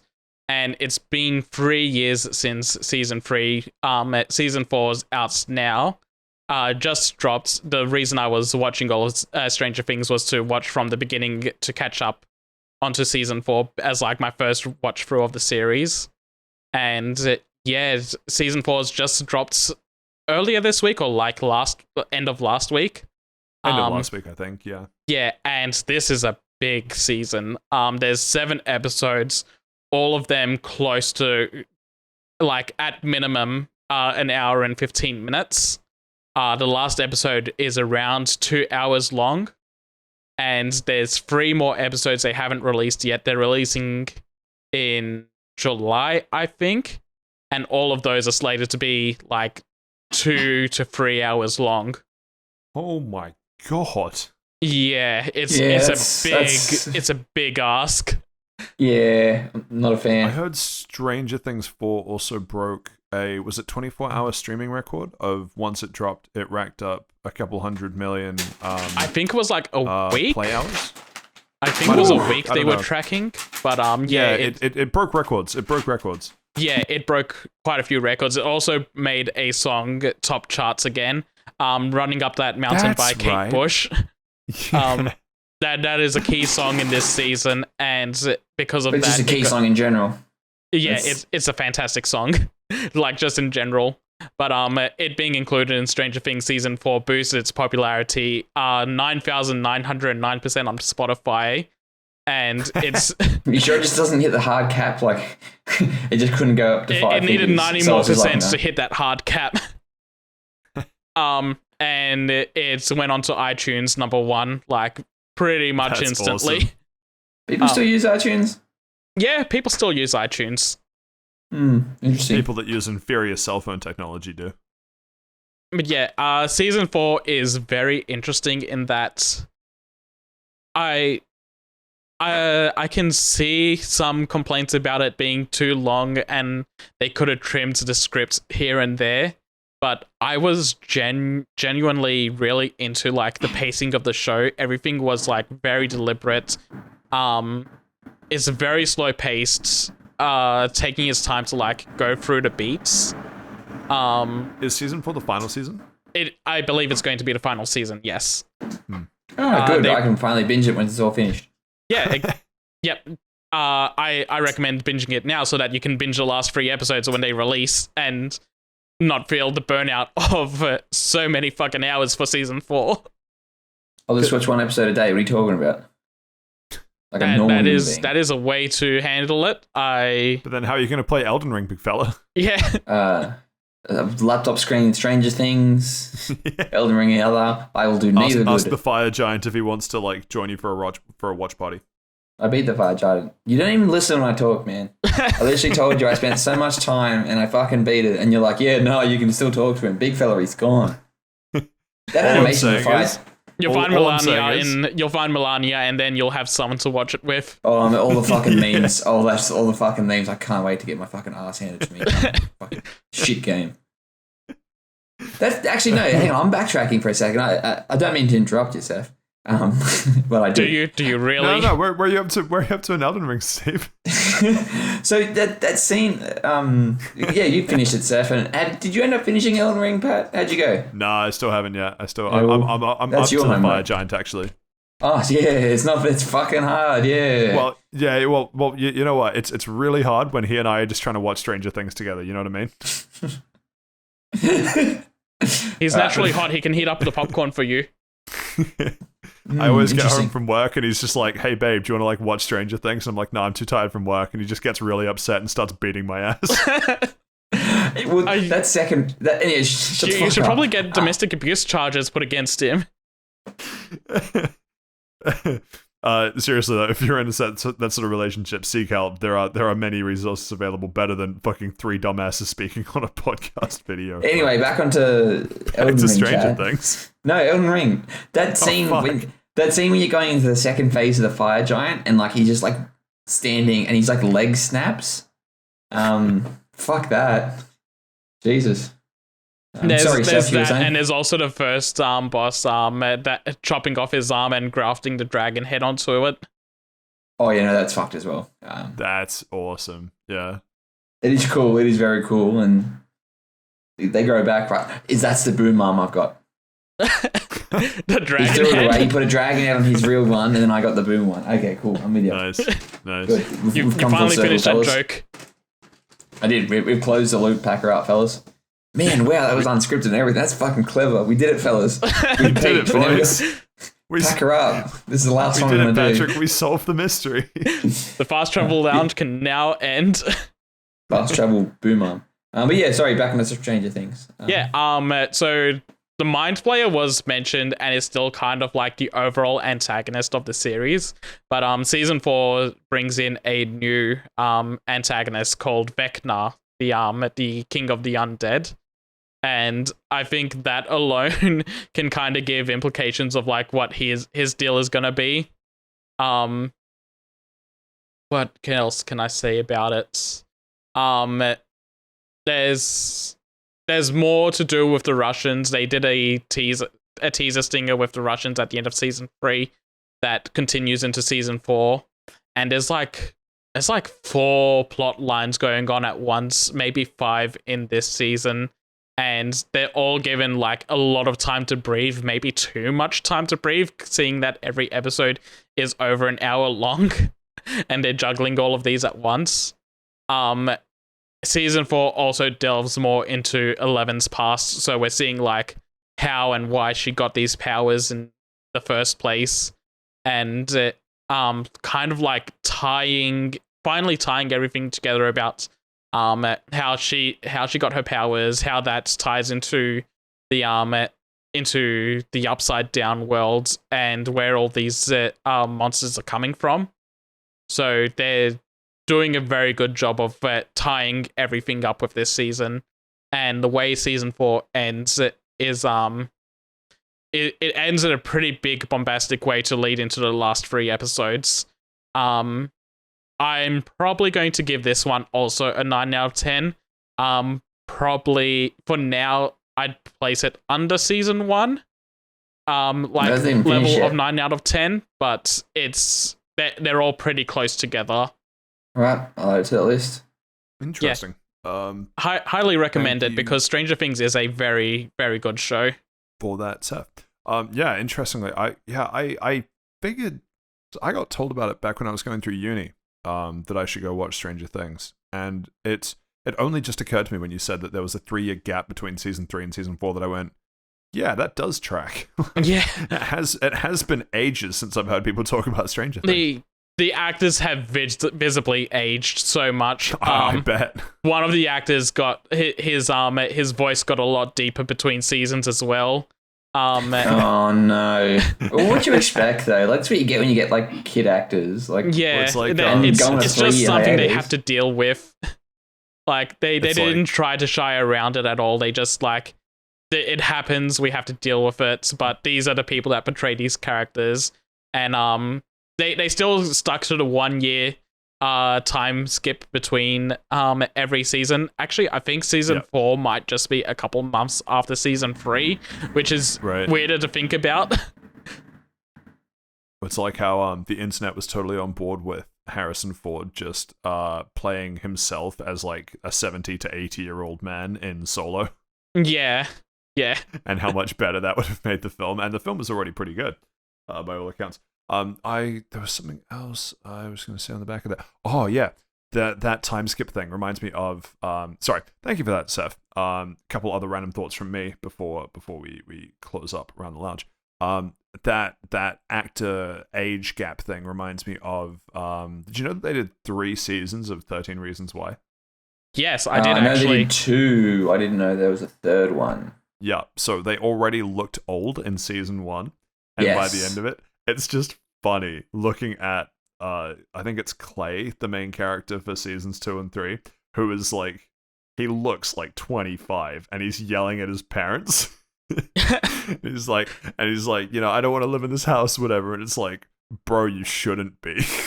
Yeah, there's usually, for like high school shows, they usually get people in their mid-20s. Yeah, that's what they did with Glee, and then like in season 10 of Glee, it's like, yeah, right, you're taking the piss now. Yeah, they also did it with Archie. Riverdale, that's the one. Yeah, I was gonna say, what the fuck, Archie.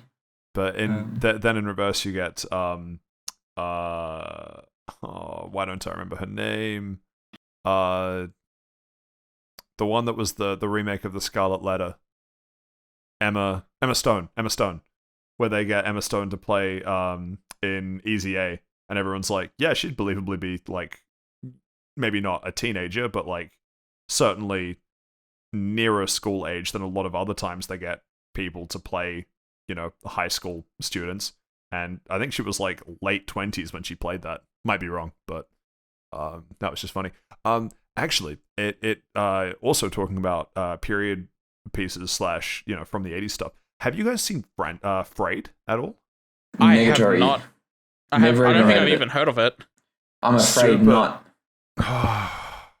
Well, I tried. Thanks for listening, everyone. Hope you enjoyed episode 26. No, it's a series by It's an indie series. It's not from, I don't know what sort of budget it has behind it, but it's set in the 80s and it's fucking funny and it's very Australian. The entire premise of it is a rich housewife in the UK loses her husband, and turns out that her husband's just been like embezzling just a shit ton of money. So she becomes absolutely broke and has to move back to like 80s Newcastle, Australia, with her like at that point semi-estranged family and her 2 kids. And it's amazing, and it's one of those series that's kind of like produced, written, and starring all the same person. Sarah Kendall, I think is her name. I think her first name's Sarah. I'm not 100% on her last name, but there's 2 seasons of it. I don't know where you can watch it, because I can watch it on Neon, but I don't think Neon's a thing outside of New Zealand, because Neon's like a streaming platform. Yeah, it's Neon's a streaming platform run by one of our cable companies. So I actually don't know where you'd watch it overseas, but it's called Frayed. I'm sure you can find it online. It is so funny. It's very do you guys like where this is, you know, a Kiwi and a couple Australians, you know, doing this sort of chatting. So I think you guys would know what I mean when I say that it's very kind of Kiwi/Aussie humor. I don't know how to describe that really to a broader audience, but it's very like, if you've seen Australian films, particularly Australian comedies, you kind of get that sort of styling and that kind of niche that the series exists in. They're 40 to 50-ish minute episodes, and there's about somewhere between 6 and 10 a season. I saw this like quite a while ago now, so I don't remember it off the top of my head, but no, it was just funny because it reminded me that because they did a second season. I think, well, I hope that they're doing a third, because second ended with a bit of a cliffhanger. But what was really interesting, and this was actually really cool, and the final thing I'll say on it, is that for Season 2, they combined the storyline of the season finale of Braid Season 2 with one of the large, I think it was like, I guess just like a Newcastle earthquake or something in the 80s, like one of the really big ones. And they actually sort of swap in and out of historical footage and the TV series storyline. And it is a comedy. Like the whole thing is a comedy, but it's sort of the BoJack Horseman comedy of like funny and entertaining, but it's got like this sort of like emotional edge underneath it through pieces when it's trying to be more serious. And they managed it in a really good way through the final episode of Season 2. But no, I was wondering, just because it's a very Australian show, and I'm just wondering how widely known it is, because I'd really like more people to watch it because it's really good, and I really hope they make a Season 3, and I hope that they are currently making a Season 3.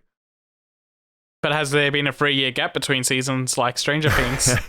Well, they did get a whole bunch of kids to play in it. I don't actually know when Season 1, Season 2 came out. I was lucky enough that I got introduced to it right before Season 2 came out, so I saw all of Season 1, and then I only had to wait maybe a month or 2 for all of Season 2 to come out. I don't know the years that they actually came out, but no, very funny show, very much which probably means nothing to people listening, but my style of humor. Like the writing in it is like how it is similar to how I like to write like humor, like, you know, short films type humor. Like I if I wasn't already fully employed happily in the tech industry in Auckland, would, if I had the opportunity, love to write / work on a show like Frayed. is kind of what I mean. But cool. highly recommend. Anyway, that's all I'll say. It's just because the whole 80s thing reminded me of it, and I don't think I've talked about it on the show. So there we go. Frayed, extra bonus Round the Lounge content. That does bring us to the end of Round the Lounge for this week, unless I'm missing anything. Hopefully not. Yes, Your Grace. No, Your Grace. Oh, that's cute. No, we had opposite thoughts. When's the wedding? Okay. Wrap it up, Patrick. Yeah. Quick, cut the commercial. Thank you. Sponsor bit. If you like what you're listening to, feel free to give us a rating. But that does take us to the end of Round the Lounge for this week. So thank you to Saif and Steve for your contribution. And that means that we get to move on to part 2 for this week, which is, of course, the news. And that takes us to the end of Round the Lounge for this week. Thank you to Saif and Steve for your contributions. That means that we get to move on to part 2 for this week, which is, of course, the news. And dominating the news for this week will be Pokemon, but that will come at the end, the tantalizing wait that we have to put you all through. And instead, we're going to give you something just as good, Sonic Frontiers. I wouldn't say just as good. In fact, I'd say overwhelmingly disappointing. What do you mean? It's hitting the final frontier, Sonic. If this is the final frontier, I want to go back. I mean, that is... Well, I mean, you know, they say space is the final frontier, and boy, does there look like there's a lot of space in Sonic Frontiers. Yeah, a lot of empty space. So we have a trailer, courtesy of IGN on YouTube, part of a 7-minute live stream, where they seem way too happy about this. Sonic Frontiers world premiere gameplay in IGN first, 7-minute video, 1.5 million views somehow. I'll be honest, kinda shit. Yeah, pretty shit. Have you seen it? I know you've seen it, Saif, because it's your news story and you love Sonic. Have you seen it all, Pat? Not all of it, but I've watched chunks. I've skipped through and watched. So I've seen about half of it over the 7 minutes. What about you? Yeah, I watched about half of it, and I'm like, you know what? It's not doing it for me. It's really not. I've watched the whole thing multiple times to pinpoint things that I am unhappy about. Here we go. Bring up the list. Hey, Jamie, bring up the list. Hey, Jamie, pull that up. Okay, remember back when Joe Rogan had hair and made people eat bugs for money? Yeah, I remember that. Those were good days. It was a simpler time. Anyway, Saif, your first complaint with the Sonic Frontiers trailer. Okay, so it does look like it could be kind of fine to just kind of run around the world, like starting with like a half-hearted compliment. The problem is that this trailer was very much deliberately going slow-paced to show you like the different sort of things you could be exploring in the world and kind of doing in the world, so they were taking their time to show things off. In saying that, the things they showed off weren't great. They fall into every open world game design trope where there's like a bunch of different collectibles around the world that you got to collect. They've got the Assassin's Creed towers. Classic, a staple of any open world. Yes. Yeah, like Breath of the Wild, the open world is kind of empty and desolate. That's that's good. I like being the only living thing for miles. It doesn't look like it Tails. controls. Yeah. No, he's dead inside. Slightly Dabs. different. That was really. No, I got the Tails joke and why? Anyway, there's a lot of like weird design decisions with like how they've made the world. Like one of the first things they show in the trailer is he climbs up this wall and like it's just a 90-degree turn on this platform he's on. But instead of letting the player just do that 90-degree turn, there's 2 dash pads, and I'm like, why are these dash pads here? Do they not trust you to just walk to the spring that's going to launch you 10 feet into the air? That's very weird, and there's dash pads and rails all over the world, and it's like these work in normal Sonic levels when they're like designed to push you towards like linear paths. Yeah, when you're going from point A to point B, as opposed to point A to point wherever you've decided point B 3, is going to be. Because dash pads put you into like a locked straight line, springs launch you wherever they're meant to go, and it's like these don't work in exploratory ways. They just kind of push you into certain directions, and you just got to go with whatever that flow is, which breaks your own exploratory flow. What else is there? The animations in the game are fucking horrible.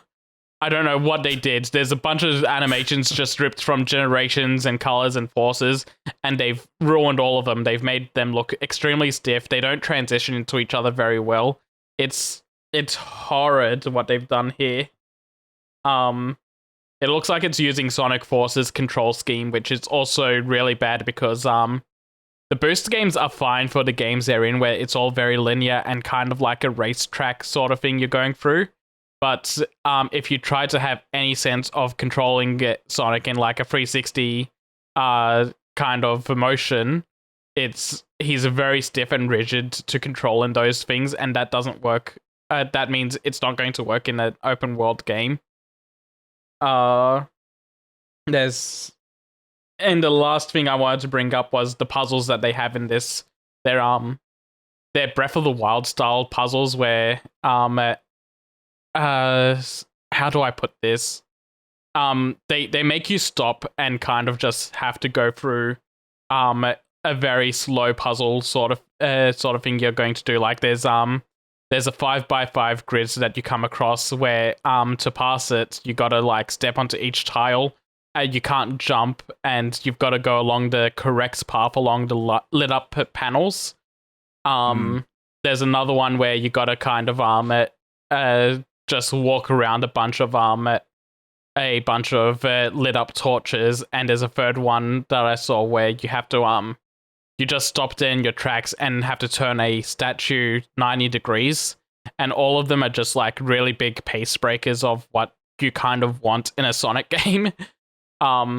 So it's like they very much put Sonic into an open world environment, and they didn't make the open world environments go like work with what you want from a Sonic level sort of perspective.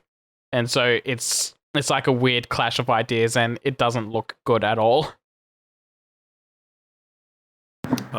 Steve, yeah, it looks like shit. You want to add to that? Okay, yeah, thank you, Steve. It looks like shit. Anything else? Yeah, that's all I have to say about that. I think it. Yeah, well, yeah, we'll wait and see. But I think it looks shit. There's a segment like at the 3/4 mark of the trailer where they go on like this minute-long just run across a stretch of land, and like it looks neat. He runs at a pretty fast pace, but then in the last like 10 seconds of that segment to show him just running through the world, he gets stuck on a grind rail that's just sitting on the floor that's meant to push you a certain direction. I'm like, yeah, that looks frustrating. So I have a couple thoughts that you haven't touched on yet. One, good God, I've seen quite a bit of pop-in just watching this trailer. Yeah, the pop-in was really bad. And even worse than that, for me, a Sonic game is best. I'm thinking mostly about the 2D ones. I haven't touched any of the 3D ones in years, if at all. But a Sonic game is supposed to be about the sense of speed and the feeling of velocity, right? Like, gotta go fast. Isn't just the tagline. It's the entire weight. It's the entire state of being for this little hedgehog. And nothing about this trailer has given me that sense of speed. There's a cool, I guess, scale to the open worldness, but you're experiencing it at such a controlled pace. Even though it's fast, it never looks like you're out of control. So it never feels like you're actually accomplishing anything by going fast. It feels like going fast is a requirement to get from A to B because there's nothing interesting to look at on the way. And you go as fast as you can because, like in other games, like I compare this game to something like Forza, right? Where in Forza, particularly in Horizon 5, there is so much character and interesting things to look at in the world that you might be ripping by it at 300 k's an hour in a car, and you want to stop and turn around and come back and take a closer look because it's something interesting. Here, there's no motion blur, there's no camera shake, there's nothing that gives you that sense of speed that you passing by something as fast as Sonic is going is still you experiencing it at the same kind of rate as if you'd stopped and just looked at it for a few seconds. And I think that's hugely disappointing and massively problematic for a game that should be about how fast you go through this big open world. Yeah, and that's kind of what I was... I thought you go, Steve. Yeah, good, I'm interrupting. I think it's fucking wild you just compared like a Sonic game to a car game. I completely understand all those points are like very valid because what's Sonic's catchphrase? Gotta go fast, and it doesn't feel like you're going fast, and that was literally my big problem with the trailer as well. Yeah. Well, I don't know how much longer you want to spend on this disappointing video. No. We've spent 10 minutes on this somehow, but that was my biggest gripe, is that the entire thing... Sorry, you go, Seth. Yeah, I was just going to say that, like, Patrick's hitting on it a little better than what I was, and, like, the way I was trying to say it was, like, there's bits of, like, yeah, you can go fast and, like, run through the world, but there's the way that open world games are made, it's like you've got to constantly stop and to do these little activities, and that's the way the activity they put into this are, like, the complete antithesis of what you want in a Sonic game, and so, like... Yeah. You could go fast theoretically, but there's so much in the way that's like you got to start, then stop, then start, then stop, and it's like it's not. It's very much the opposite of what like Patrick was saying you might do in a Forza Horizon game, where that's got like an open world, you're driving fast for everything, but then you might stop to smell the flowers. This is more like you have to stop and do these little things to progress, and it just doesn't look fun. Yeah, it feels like it sees. Like, this is the sort of game that feels like... There's a final thing I'll say and then we'll move on. It feels like the sort of game where it sees things that other games do well, right? It's got a similar open world style to Breath of the Wild, and Breath of the Wild does it well. It's got a similar, like, vertical element to, Phoenix Rising or whatever, which Phoenix Rising does well. It's got a similar kind of, like, small soundtrack, large sort of grassy area to something like Arceus, and Arceus does that well. But the problem is, it's just copying all these other things and sticking all these elements that work in their own games into this game and then going, see, this game should be good. But the problem is, it doesn't it doesn't carve out any new territory for itself, that it just feels shit. Yeah. It's all anyway. here. It's all there because you expect it to be in an open world game. Exactly. Anyway, I think we should move on. Good luck, Sonic. You will need it. Next up on the list, we have a bunch of Dragon Quest news. Who wants to take this? Because I haven't played any Dragon Quest and would not do it justice. I have not played any Dragon Quest either. I wanted to play number 11 because it's on Game Pass, but so I think that means we better skip it then. No, yeah, I'll take over it because I do like Dragon Quest, and I will get slapped in the face if I do not cover this. Will you? Not by us. So Dragon Quest is celebrating its 36th anniversary, but at the same time, this is also the 10th anniversary of Dragon Quest X, that MMO we're never getting. Nice. So just a very quick rundown of what happened, because I don't know if you guys have anything to say about these, but not really. Dragon Quest 12 is on the way. Yuji Horii has said that it's in development and it's coming, but there's a lot of Dragon Quest titles that are coming in the meantime to tide over fans while that's in development. These include Dragon Quest X Offline, which is Japan only. We're not getting that. Dragon Quest Builders got a mobile port, surprisingly. There's also that Dragon Quest 3 remake that's coming, that's in the HD 2D style. They didn't mention that here, but that I remember that was announced quite a while ago, and hopefully that comes soon. And the last surprise announcement was Dragon Quest Treasures is coming. They didn't mention consoles, I think. They did mention more information is coming in June, and that's a sort of prequel game that's going to feature a couple of characters from Dragon Quest 11.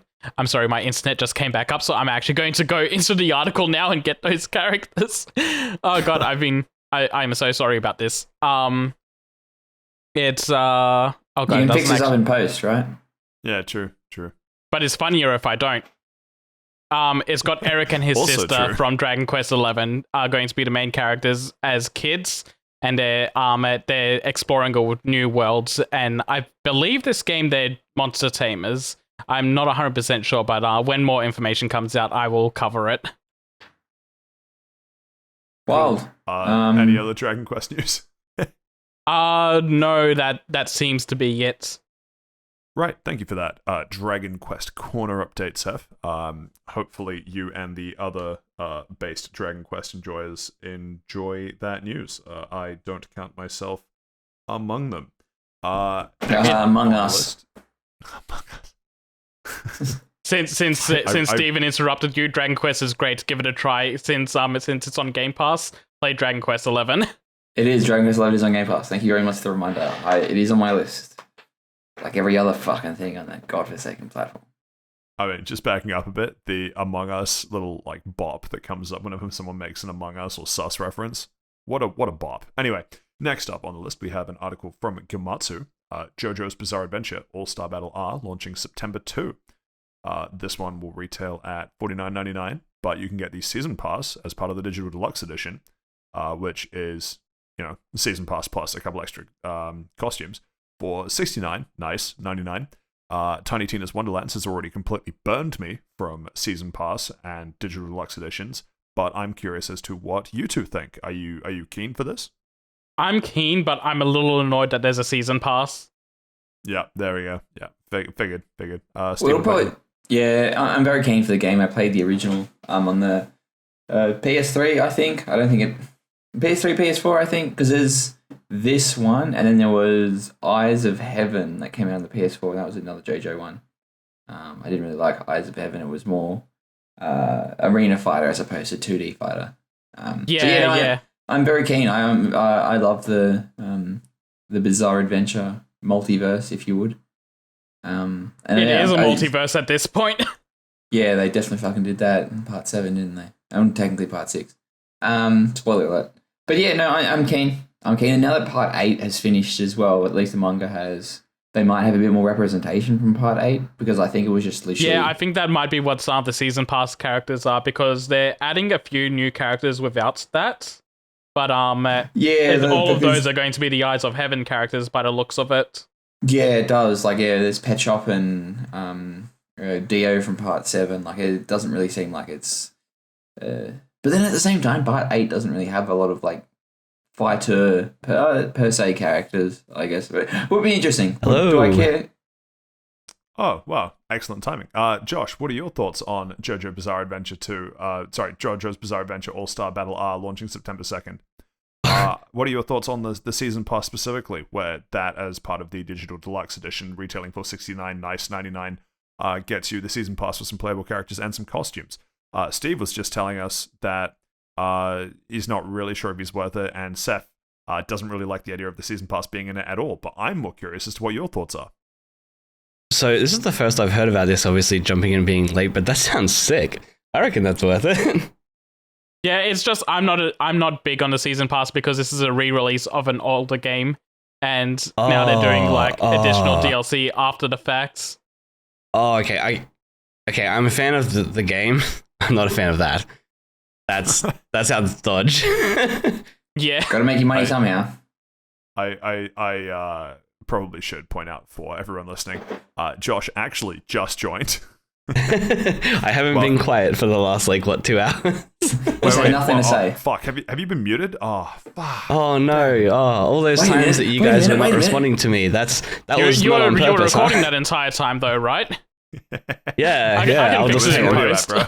Let me just go back in and add 2 hours of blank audio for you, sir. No, just do the reaction shots. Yo, that's crazy. Do you want me to do some YouTube thumbnail faces oh? He was among us the whole time. I really wish we had this better planned and we could just do the Eric Entree interview of just someone sarcastically clapping and then something insane happening. I could just be the bear that walks in. I don't think this is a good idea anymore. Yeah, you're right. Get out. Anyway, that's all we're going to cover on that. Sounds like people are looking forward to it. I'm on the fence. I'll wait to hear what you guys think. Next, is it a tall fence? The list.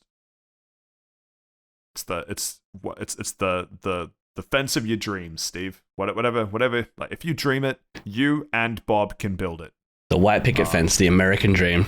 Next up on the list, we have hard to sit on. Another article from Gamatsu announcing the sequel to Jedi Fallen Order, Star Wars Jedi Survivor, which is, I don't know, kind of exciting, I guess. I know that it had a rocky launch, particularly on PC with all the bugs, but overall I heard the game was fairly well received. I picked it up on sale and haven't opened it yet, but I intend to play it at some point.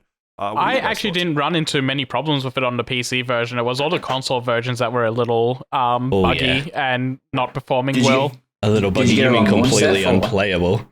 Yeah, it was. Yeah, from what I heard. But did you get it on launch, Seth, or a while? I did. I got it on launch. On What lunch. a moron. Imagine I said paying launch. full price for a game, am I right, Steve? Man, I'm going to tell you, 24 months. All games have to go back in the oven for 24 months. I can't wait to hear comes about out. Elden Ring in 24 months from you, mate. We That's, must go back. that's different, but That's different. People are talking about that one right now. He's got FOMO. yeah. Oh, you missed it, Josh. I went on a big rant about how Elden Ring's the worst game in the world. I hope for your sake that's sarcasm because I do know where you live. Good. I come over. We can play Elden Ring together and just die because it's a shit game. No, but anyway, no, it's a really good Steve game. was saying how he much preferred the fantastic gameplay of Uncharted 2. Anyway, back to Star Wars Jedi Survivor. We have that the game is coming out in 2023, which, shock, surprising no one, picking up 5 years after the events of Jedi Fallen Order. So, Seth, you said you played it. Did anyone else play it? Yeah. I attempted to. Yeah, 'cause you got it on launch and you. No, I didn't. Didn't you? No, so I had no intention of playing it, to be honest. So I'm a little bit biased, but when I got my Xbox One X like 6 months or so after the game released, it came with a download code for it, and I was like, oh yeah, cool. Like this is supposed to be like, you know, the Dark Souls of Star Wars, quote unquote. So I loaded it up, tried to play it, got maybe 20 frames if I was lucky, and every time I went to go fight like one of the first bosses, the game just crashed, and I was like, okay, I guess I'm not meant to play this game. Tried for like 3 hours and I just could not play it. You know what? Speaking of low frames, we completely forgot to put this in earlier, but super quick update. I actually did get to try multiverses after all that. I don't know what the fuck they did to New Zealand internet, but they lag switched the shit out of me. It was Yeah, so that was hard rough. to play. That was chugging at a solid like 5 to 10 frames a second. And it Which was is all funny network-based because all offline was absolutely fine, but online was an absolute shit show. But it turns out I'm really good playing mages. It's funny because Seth was like, oh, this has rollback. Oh, it's going to be so good for online play. And you're like, I can't play this game. I was rolling back like you would not believe. Trust me, mages work exceptionally well in that sort of environment. Absolutely. Anyway, just had to throw that in there. Really should have put that in earlier. Oops. Oh well, what can you do? Only episode 26. We're still learning. Next up on the list, we have an article from Komatsu. Crazy. Never heard of them before. Titled Romancing Saga. Minstrel Song Remastered announced for PS5, PS4, Switch, PC, iOS, and Android. And I don't know about you, but I see the term minstrel song in a headline and I think, geez, that's dicey. I see remastered and I think, oh boy, no new ideas are there. I This didn't is think the anything ugliest until I piece loaded of this shit I've ever article. seen. Yeah, it is fucking Fucking horrible. hell. Yeah, that's why I wanted it on the article, because these are the worst chibi sprites I have ever seen. Yeah, I take back everything I said about BDSP. This thing needs to go on fire. Oh my god, this is horrible. Jesus. Who designed this? I The don't makers know. of BDSP. Square Enix is just having fucking nothing but flops lately, huh? I think I would rather play Babylon's Fall. Okay, Josh. All right, Josh. Yeah, come on, man. Come on. This game probably has good gameplay. It's just shitty graphics. He's not going to put where his Go money. join the one other player. He's not going to put where his money is. He's not going to put his money where his mouth is because he already promised Balan Wonderworld, and he's not going to do that. I will play that game when it becomes a reasonable price that I can pay it and laugh at it and not suffer for paying for it. I mean, between you and me, Seth, you also promised spoiler cast, but what do I know? Oh gosh. Oh. I also thought I'd be here on time today while we're piling on, but Okay, so just to get him, Josh. while we're talking about Babylon's Fall, how many people do you think are playing it right now? 2. Yep. How much do you think? Half of Half? One? Oh, What do you reckon, half Seth? of one. Half of someone. Oh, so someone's got idle on the main screen? What do you reckon, Seth? Or it's two people playing in a trench coat. I'm gonna guess 6. Well, you're all fucking wrong. 0. Even the one guy that was playing it decided, nah, I've had gave enough. up. that guy's asleep at the moment. So Jesus, your and- play count is 0. And in the last 30 days, it's only hit a peak of 10, so... Oh my god. my- Honestly, I wasn't expecting the 0. That's hilarious. Yeah. Well, that's just on Steam. Maybe people are playing on an Xbox or something. I don't know. Atriarch pointed out in a video last week that it's absolutely insane to think that one player has the entire beck and call of the live service team at Squeenix. And that they were like, no, we're not going to scale down development. No one's playing it. Oh my god, he literally controls the economy for the entire game because he is the economy for the entire game. I completely forgot as well, but I should also add in, like, just while we're talking about it, they're launching season 2. That's going to last about 6 months. I believe they said before the game launched that they have 2 seasons worth of content ready to go, and they're going to continue developing more after that. I will not be surprised if it gets canned after these next 6 months. Oh yeah, no, me either. Anthem, and Artifact both said that they would revamp the gameplay, and then someone from upper management went, nope. Yeah. You're like, hey, do you know how much money we've lost on this? Yeah, no, let's just stop this, please. But we're trying to save face. No. But That's not how this works. Alternatively, think of this as a counter headline. Single Chad enjoys entire season of Babylon's 4 content to himself. I mean, to be fair, if he's like, oh, this needs a buff, this needs a nerf, like, the entire player base is calling for it, so he can get what he wants. Imagine. Do you think there's any kind of, like, Steam marketplace trading, and he just lists shit for sale, hoping that one day someone that isn't him will buy it? Someone might buy it as a meme. Anyway, yeah. I wonder what the Steam trading cards for that game are worth. There wouldn't be enough of them that they would be super cheap, but there wouldn't be anyone looking for them, so would they be super cheap? Yeah. So you reckon it's like an NFT sort of situation, eh? Yeah. Bottom fell out of the Babylon's 4 market. Monkeypox comes for Square Enix. I don't think it'd be an NFT situation because NFTs are actual money laundering, and I don't think Babylon's Fall has that acclaim yet.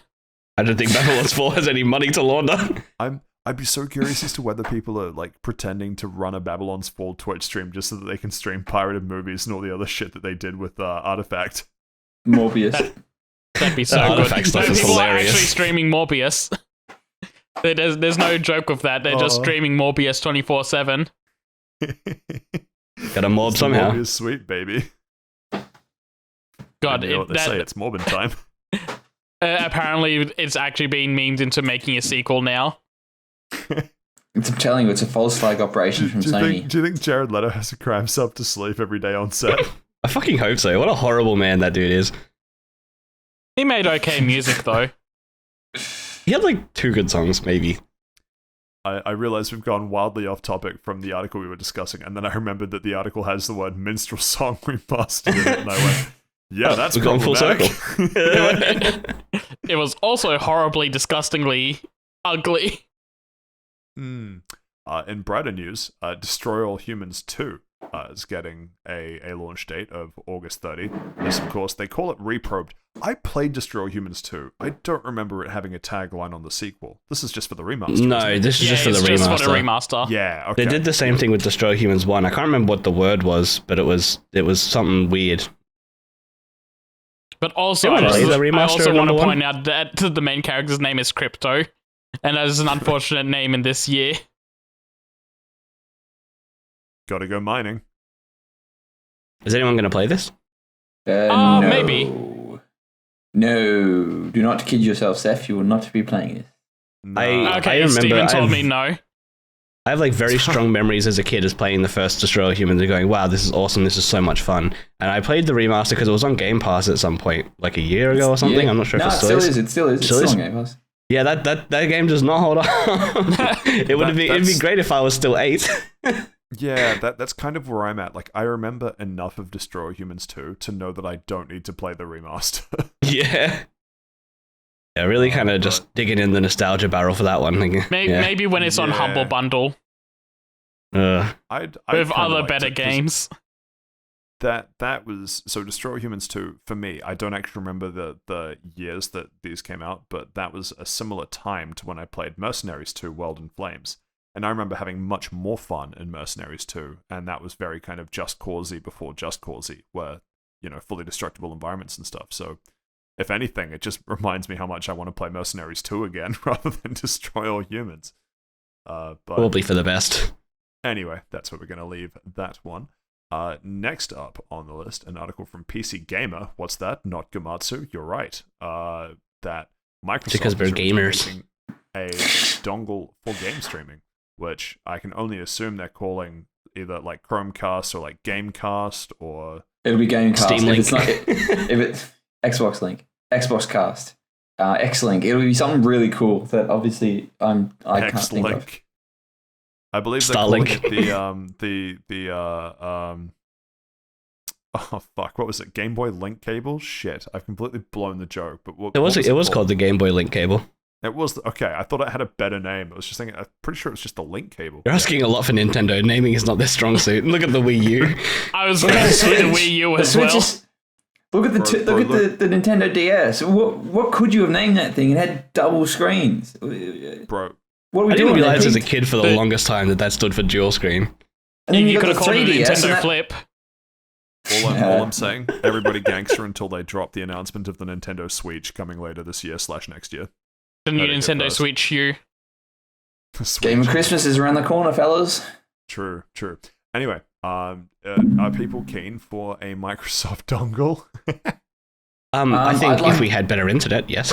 Yeah, I'd like to say I would be, but at the same time, my Xbox is connected to my TV at all times. So To your knee bone. Your knee bone's connected to you. But you could connect this. You could connect this Xbox. That's the way you said it. I don't know, man. You can connect this. You can connect this Xbox dongle to your bedroom TV. why do I need a TV in the bedroom? To Well, Bro, some that's of what us my are Xbox singles. is. you, I take the you Xbox listen- with me when I go into bed. put I on- used you to put do on- it with the PS5 when I first got it. I kept moving it. Seth, I don't know Yes. about you, but when I move from the lounge TV where my Xbox is to my bedroom TV, I just have another Xbox. Based. I'm sorry, I don't own six figures. Microsoft stonks go up. I want to point out quickly about this that this was the original. This was like basically their game plan since the like Xbox One X. Like even the Xbox One, they were like, we want to do a digital console. Games are going to be streamed to the future. We don't need a disc. We don't need any of this stuff. They've been building on this for years because they see that this is the future, and I think they're right. Like I always thought they were right. Yeah, because remember when the Xbox One originally was being Basically, brought just out? the media box. Yeah, they literally were piloting it as like a media box and like, oh, you always have Yeah, to it be was called the connected to Xbox internet. One because it was meant to be the one box for all. Yeah, one box Yeah. you needed, yeah. And then they got fucking torched for that. And that was like, what, 2011, They 2012? also got But torched now- for the it was always Kinects. a good idea. Yeah, I was Yeah. gonna say it's okay though because then they just They- talked about how you could just attach your connector. The thing that got them torched the most was that it was going to be always online. Yeah. Yeah, that's it true was as a well. good idea, terrible execution, and they've gotten better at the execution, and now they're like, cool, let's move back to this. So I think this is a good idea. I don't see any problems with it. Either you're going to buy it and you're going to use it, or you're not. You're going to use an Xbox or use a PC or whatever you're going to continue using. Yeah. So cloud 'cause all the gaming ga- will eventually be useful, and it will be Yeah. the way to do it. They It'd be don't interesting to sort of see how it works with like, do you connect your normal Xbox controller to it or... It'll probably be a normal Xbox controller over Bluetooth, Yeah. similar to what you do with the phone cloud streaming. You And- use But your yeah. you use your Kinects as collecting dust in the cupboard. Implying I've Next- still kept it in the cupboard. Yeah, I got rid of my they- connector, I don't need it. They haven't announced a price point for this. I mean, obviously it is that it's just rumors, but if they did go ahead and say that they were making this, what price point would you guys actually consider buying one at? I wouldn't consider buying one.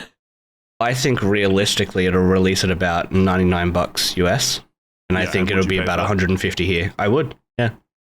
I would if I did not have like an Xbox console or if I was like always moving around TVs. Like it doesn't really suit my lifestyle now.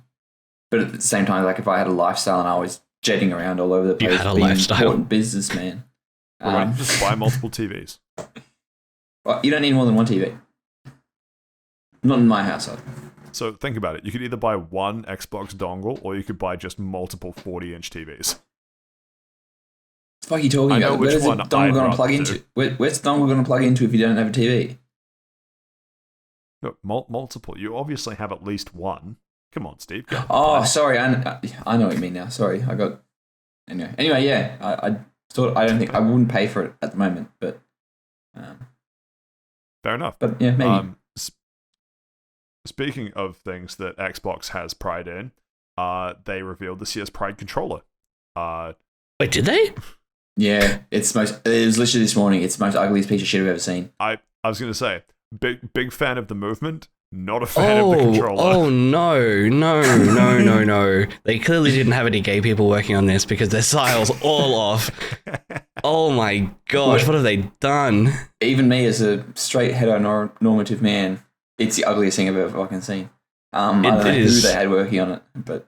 I mean, like, I can understand where the concepts came in. Chad anti-LGBTQ person would say, actually, that's quite good. Oh my god. Please, this makes thing to say. Please say psych. About which part, Seth? Yes. All of it. Everything you just said. And more. Yeah, no, it looks awful.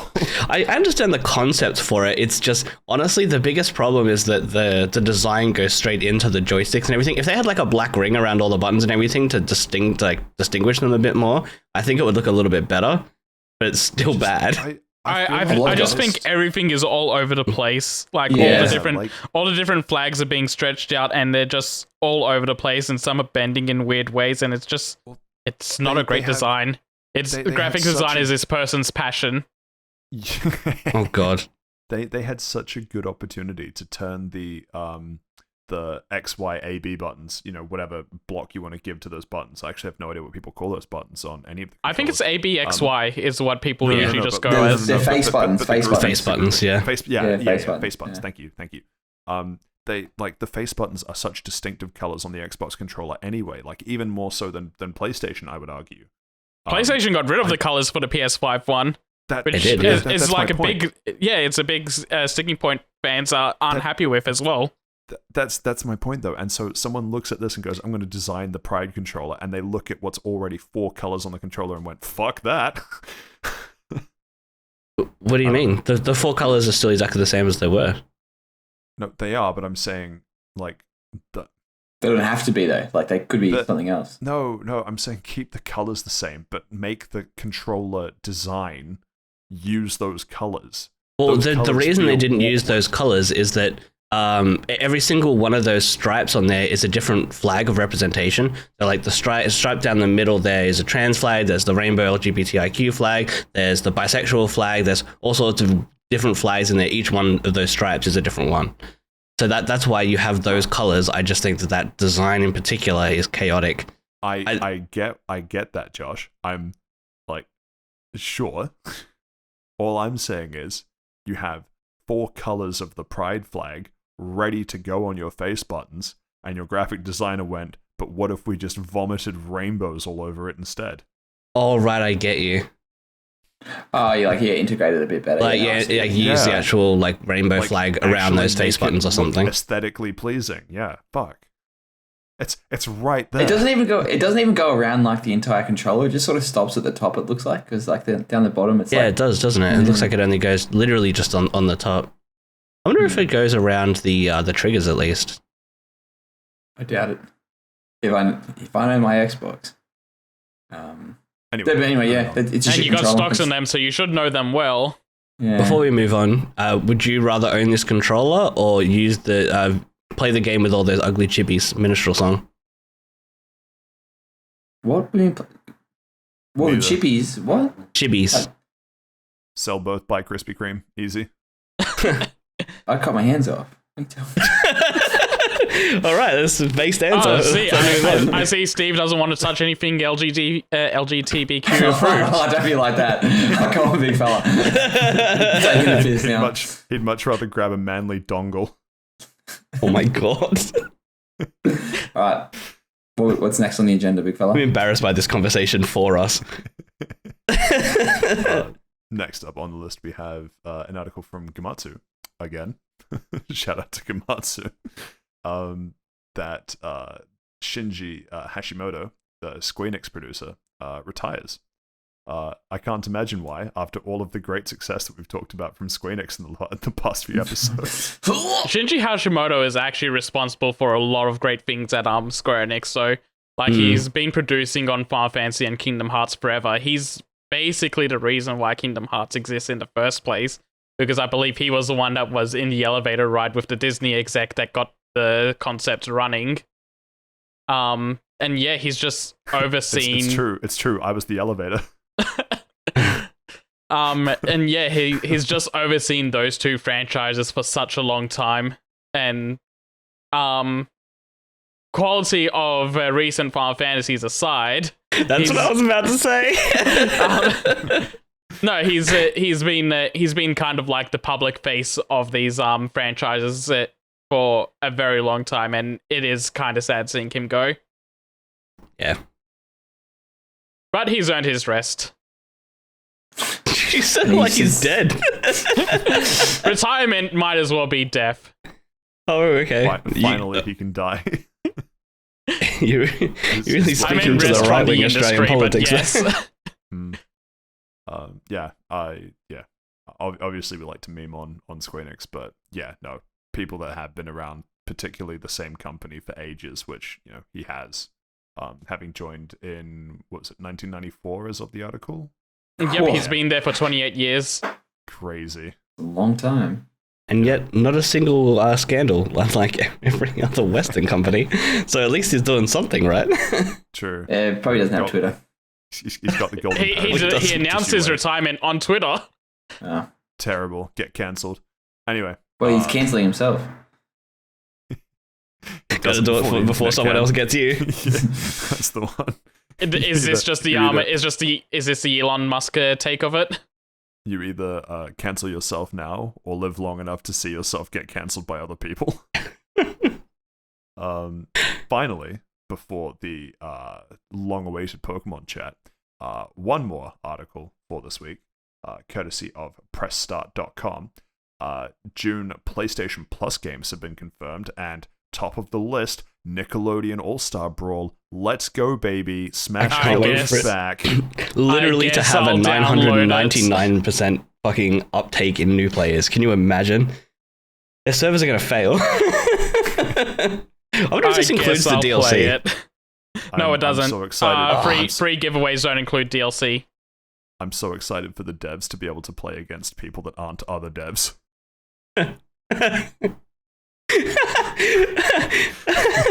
That's great. Just imagining in my head just like them doing like a tournament, searching online and still getting each other and being like, okay, cool, we need to buff or nerf this character based upon the community experiences, and they're like, we are the community. Oh no, I just have to throw that in there because Morbius sweep, let's go, baby. Also being given away, God of War, the game that's free back. if you have the PlayStation Plus on PS5 already anyway. Yes. Also true. Yeah. And and All-Star Bros is on like Naruto or whatever. Strikers, yeah. So literally the game where it was $3 and I was like, hey, is this worth buying? And Steven was like, no. Yeah, I think I got it on like mega sale for like $11 plus like 2 season passes. And I'm like, you know what? I fucking hate this. It's a weird Naruto capture the flag sort of game, isn't it? Yes, or capture the point. You capture the point, I'm pretty sure. And there are like battles where it's like PV, like you against and up to 4 people against like a big enemy, but they're not like fun. Like it's just the same thing over and over. Then there's only like 4 maps or something, and there's no balancing. So there's like 2 characters that just like mog the meta. So if you're doing PvP and you're not that character, you get mogged. And if you're PvE and you don't play one of the 2 good characters, you get abusive messages thrown at you. Like, big fella, I'm like level 5 and you're level 70, of course, and have every character unlocked. Oh, touch grass. Don't get it. It's waste. Don't. This is literally that game is the L. This is a PSA. Right, fair enough. Right, and so to wrap up the news this week, some Pokemon news. Got to start with the Morbius sweep of the news. Going forward, I hope to transcend the boundaries of video games, said by absolute Chad Janucci Masuda, having left Game Freak and being appointed as the chief creative fellow to the Pokemon Company. Absolute king. This is the same man that said he's going to stop doing post-game in Pokemon games because people play games on mobile phones. Yep. That's where your Battle Frontier went. Yeah. But no, he was good. He oversaw Gen 3 and Gen 4, didn't he, as well? And then he lost his touch. I did despicable things to a Ditto in several DS games in the name of this man. Yeah, the Masuda method. So I hope he's okay sleeping at night, because I wouldn't be. I know the Ditto isn't. Sleeping. He was also a founding member of Game Freak. He's been involved with the franchise since Pokemon Red and Green. And you know what? They still don't have voice acting. We'll get to it. We'll get to it. You sound like Mr. Incredible. We get there when we get there. We got to keep everyone on their toes. It's true. I don't have a huge amount more to say to this. I just think it's worth bringing up. I hope that Pokemon goes in an upwards direction now that he's not involved, because a lot of it's not that he's a terrible producer or anything. It's just that in the last few years, it seems like he was making some weird decisions with the franchise and some Josh takes. Yeah, like the thing about people playing Josh games on mobile phones, so we don't want to make Pokemon games too long because people will just go play on their phones later anyway. That give sort of me thing literally is like, hundreds of hours of content. Yeah, and that's like why do you have that thought? Why don't you just make a feature-rich game? I just can't get over the quote. Going forward, I hope to transcend the boundaries of video games. Yeah, that is quite the quote. I have stepped into the blockchain. Pokemon in general has transcended video games, so I guess he wants to go into that direction as well. Oh god, he's going to start overseeing the anime, isn't he? Anyway, and to finally wrap up news this week, we had the drop of the second Pokemon Scarlet and Pokemon Violet trailer, courtesy of YouTube, and holy shit. I'll try and keep this discussion to Hang on. minutes. No. So the Pokemon Company made this trailer. YouTube didn't make this trailer. What the fuck, Pat? Weird thing to say. What? You said the Pokemon trailer comes from courtesy from YouTube. Because you can find it on YouTube. But yeah, I don't know. Josh take semantics. Anyway. So the new trailer came out. What do you reckon, fellas? How about that cock and ball Pokemon? What? This is my podcast now. Patrick, continue, please. On the note of the cock and ball Pokemon, literally the first thing I said. Let me try this again for Steve's benefit. We have a trailer for the upcoming game Pokemon Scarlet and Pokemon Violet, courtesy of the people that made the game. Is that any better to you? Pokemon, hold on there, Egghead. Where did you find it, Bob? I can hear Patrick having a brain aneurysm right now.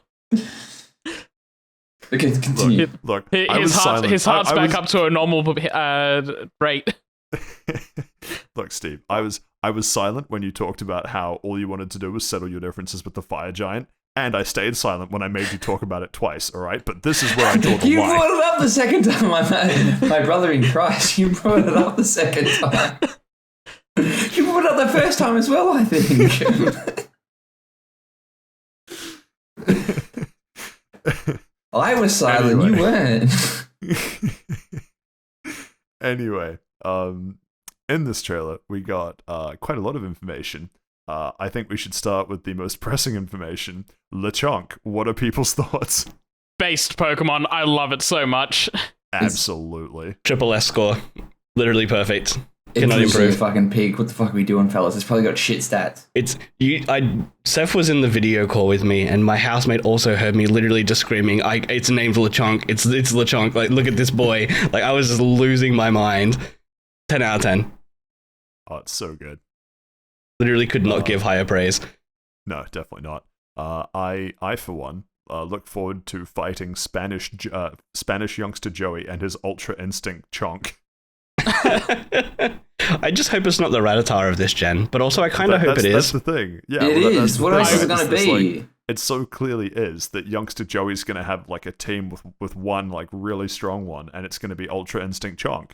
I just want this to be a pseudo legendary. That's all I want. Josh, hear me out. Fear Chonk. Oh my god. Somehow outclasses the Rattata because it has a built-in focus sash. No, it doesn't. I think it has gluttony and something else. I want this to be the Rattata of this generation because that means that we're not getting another rat. Good. Patrat was a mistake. Patrat is great.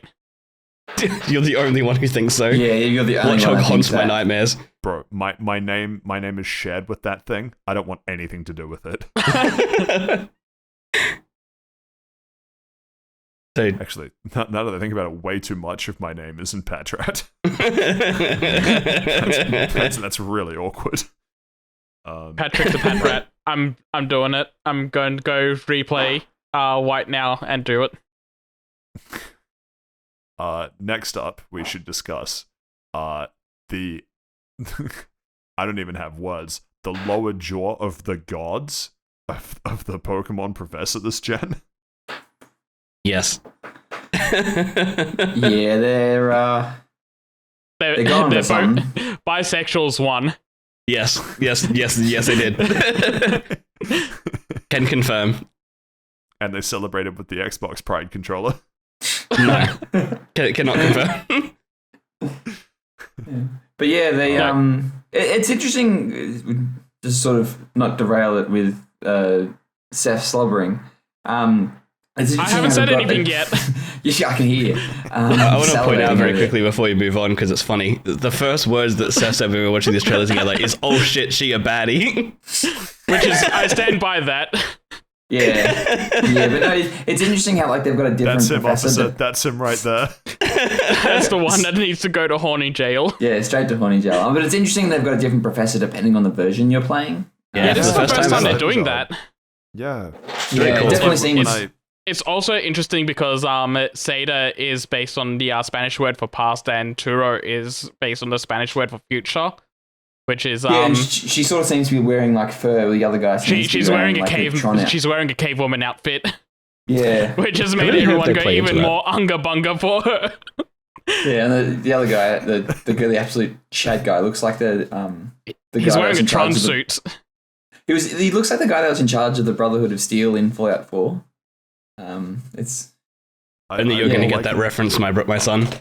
All I can think of is what was the guy's name from X and was it X and Y? No, Sycamore. Rose. No. Rose the from bad Sword guy. and Shield.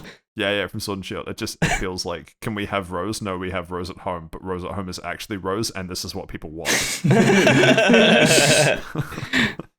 I can't wait for this guy to have a fit about a plan that's going to be delayed like what, an hour? Just despite you have 1,000 years in the future, this being a problem. Oh, yeah. I'll never understand wait. that plot point. Insanity. Yeah. Leave, Masuda. so Don't come back. enough unga bunkering over the professors. Next up, we should discuss the fact that this has 4-player co-op. Yes. Holy shit. That is fantastic. I'm going to start this with exactly what I said. I hope to God it's not the Souls kind of multiplayer. That's just it, though. So what they showed is the 4 people splitting into different directions, which makes me think it is true co-op, not just like shade / area-based co-op. Yeah, I fucking hope so. I hope I'm right about that. If we could actually play it and like run into people organically, like friends in the same world, oh my God, that'd be the greatest Pokemon game that's ever released, just for that feature alone. That's sick. That's so awesome. Will I use it because I don't have friends? Probably not, but it's really cool. There's 4 of us, big fella. There's 4 of us. That's Like, true. one way to out yourself there, my man.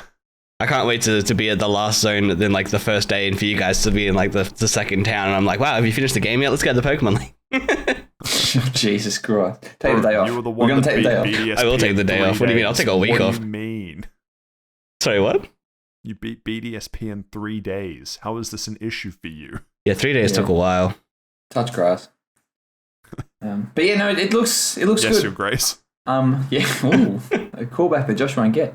I'm not sure what I feel about the 4-player co-op yet. I will be cautiously optimistic, just like what they did to us with the Wild Area. Remember that? Remember the Wild Area? I like Remember the what they wild promised area. us? The Switch just couldn't run it. Yeah, but remember what they promised and- us?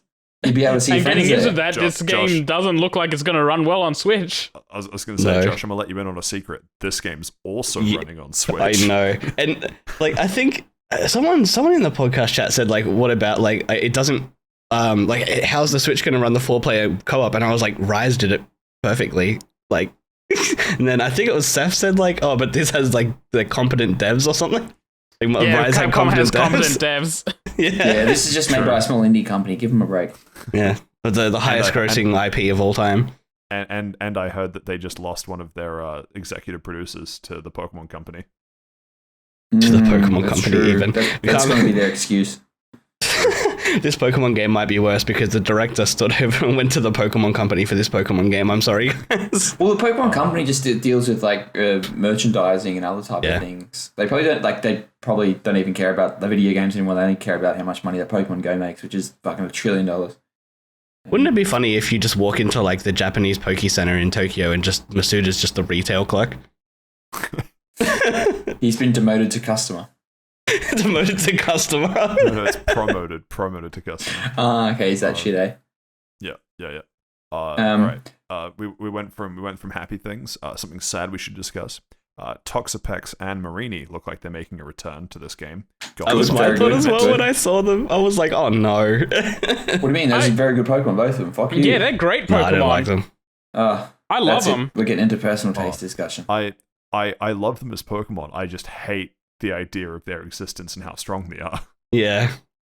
Okay. Well, that's fine. That and the environmental damage they do in their real forms out in the world, like out in real life. Still better than grammar. Irrational hatred of them. Better than grammar and come backwards. Come back. Better than Is that an order, big fella? grammar. Huh? Like No, Mark. come backwards as in muck. Yeah, got that. But anyway, let's just move on to these legendaries. Yeah, 'cause it was wow. because- Actually, read my mind, Steve. That was the next thing I was going to bring up. Because it's a 3.5 minute trailer, and as much as I like spending 20 minutes talking about what we want and we're not going to get, these are shit legendaries. I'll be honest. Fuck these guys. No, the Scarlet one's sick. I love the Scarlet one. I actually quite like the Violet one too, but it's the very first intro, the silhouette. It's just like, I was like, that's a penis. That's all I can say. The actual like design of it, like the whole like future and the like I love the If they- pixelated LED the eyes. pixelated eyes. Yeah. Those are cool. They're That's very Daft sick. Punk. Also, he's a literal jet. That's fucking dope. Yeah, that's it's a jet bike. We did already have 2 jet legendaries though. That's what I Yeah. didn't get over. But Either. it's been a good few gens since then as well. This is definitely one where, Mum, can we have Valstrax? No, we have Valstrax at home. Mum, what is Valstrax? Play Monster What is Hunter. Okay, good. Yeah, I was going to say the Scarlet one, Coridon or whatever, however you pronounce it. That definitely gives us Monster Hunter vibes. They're just my only real problem with these is that they just don't look like Pokemon.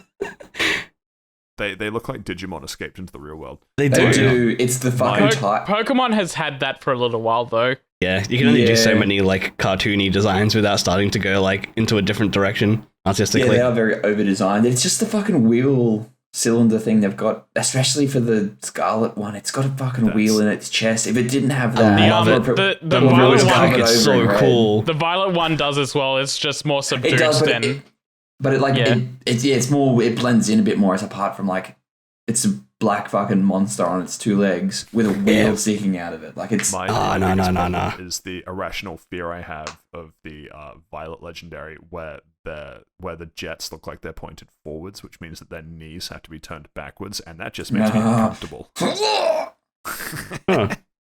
That's interesting. I never thought about that. That's kind of reckon cool. it's got legs or just have fun like sitting hovering? on chairs. Does it float? Does it even like touch the ground? It can't touch grass, fellas. Oh no! You can't touch Yeah, grass. I don't think it has legs. I think it's just a Jets. Turn the jets on, big fella. Benny and the Jets. Wow. Newtown Jets. It's a sports Wow. reference. Even more niche. What the fuck? How is this happening? But yeah, right. So I have never wanted to go with popular opinion. Which one are you fellas going for, so I can decide? Scarlet. Dual pack. Fucking cringe. Don't back. Which one are you gonna play first? Which one are you gonna play first, Steph? Hang on, Scarlet. no. Are you gonna buy the dual pack and then emulate them again? Fucking hell, big fella. No. If I want to play with you guys, I actually have to play this on console. Alright, so you're Scarlet essentially. What are you getting, Pat? I'm actually not sure. I'm kind of similar to you, Steve. I don't have a clear preference until they tell me which one's a version exclusive. Yeah. But I said this at yesterday point, to my it's more housemate, based right? on what other people play.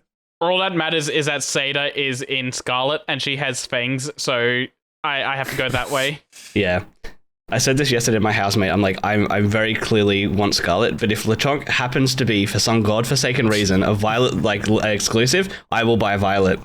Even if I have to just buy it just to transfer it to Scarlet, I will buy it.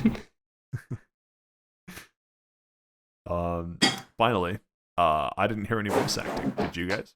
There Well, is there no- was music playing over the top, so I hold out hope, but my hope is very thin. I have no hope. I expect that to be voiceless. Yes, same. Sag. There are no voices. You're literally delusional. If you think there's voices coming, I hold hope. We wouldn't think 4-player co-op was coming either, but here we are, you know? yeah. Pokemon usually puts We would've- gameplay before any sort of like Graphics. Good game design. Game design. any sort of technological improvement. Story. Finally. But wow, what is it? Science is incredible. Oh man, thank God that guy's back, man. Yeah, I know. I look forward to his chats, honestly. And I need to find the guy that's like, wow, I love shorts. They're easy and comfy to wear. Not always Youngster Joey, but there's always someone. The final thing. Quick poll of the room. Lechonk, what is its next evolution called? Seth. I saw someone in my work chat say that it should be called Lafic, and I kind of want that. But I'm also partial to Lechungus. Oh my god. Oh no. I need to ask myself if I can change my own answer. Steve, what about you? I don't know. Yeah, I don't know. I'm probably not as enamored to it as you guys, but like, would like Le Swine or Get the fuck out of here. yeah, no. It's just Swinob 2. I don't know what I want it to be called. I just hope it's another good pun, and I think it'll probably Just play call it off. for dinner, eh? Oh, I knew you were gonna say that. I knew someone was gonna fucking say it. I thought about it fucking last night. I'm like, someone's gonna say that tomorrow. Fuck me. No, I think it's gonna play off something to do with a boar, like Boar. I just don't know what it would be. Like I us hope playing this it's good. game bored, am I right, fellas? Okay, hear me out. Lechungus and Lethic become version exclusive evolutions for Lechonk. Which one do you buy? Oh, I have to go Lethic. I go with Lechungus. Yeah, No, you can't go after the wrong with Lechungus. beatdown I received from that fucking Bugs Bunny in the recent multiverses thing, I'm going Lethic.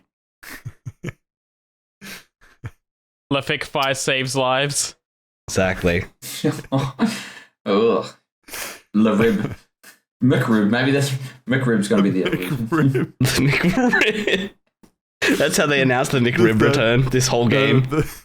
The third, so it goes Lechonk, Lechungus, and then the third evolution is just called the McRib. Go the. And I think we're due for a McRib. It's in about 2 years. God, man, can we be sponsored by McRib? Not McDonald's, McRib. Anyway, Oh my we're God. gonna leave the Pokemon chat for today. But I'm man, I was already hyped. I'm now super hyped. I'm very keen Yeah. for another Pokemon game. Yeah, this is just kind of expanding on my what I wanted after Legends Arceus, which is just Legends Arceus but made into a real Pokemon game rather than like them testing the waters. And it seems like they're hitting that really hard. Before we end Pokemon though, I want to ask one more question, and that's about the rival of the game. Did you guys notice that she has an arm brace on? No. Mega Evolution Return? No, I saw the arm brace and I thought it was like a prosthetic arm. Yeah, I thought it might have something to do with whatever the new generation gimmick might be, because they've all been bracelets or something. But It just fucking breaks your arm. but also, they went out and said that she's clumsy and she's not good at throwing Pokeballs. So I think that just might be a character design thing where she's got an arm brace to help her with throwing. That's pretty cool design. I like that. I have two questions for people before we move on. Very, very quick questions. What do we think of Palmy and Smoliv? Because both of them are also adorable. 10 out of 10. Smoliv is great. I love Smoliv it. is excellent. I I love Palmy because it reminds me of like the beta. Pikachu. It continues a trend of like the small like bulb type grass type Pokemon, but they're always cute. adorable. And I love that this one just looks terrified and sad because like same. I saw a fan art before of Sobble next to it, and it's like, don't worry, we'll cry together, and they both just start bawling their eyes out. I saw fan art of Lechonk basically like eating Smoliv as like prey, and I hope that that's not canon, but it probably will be.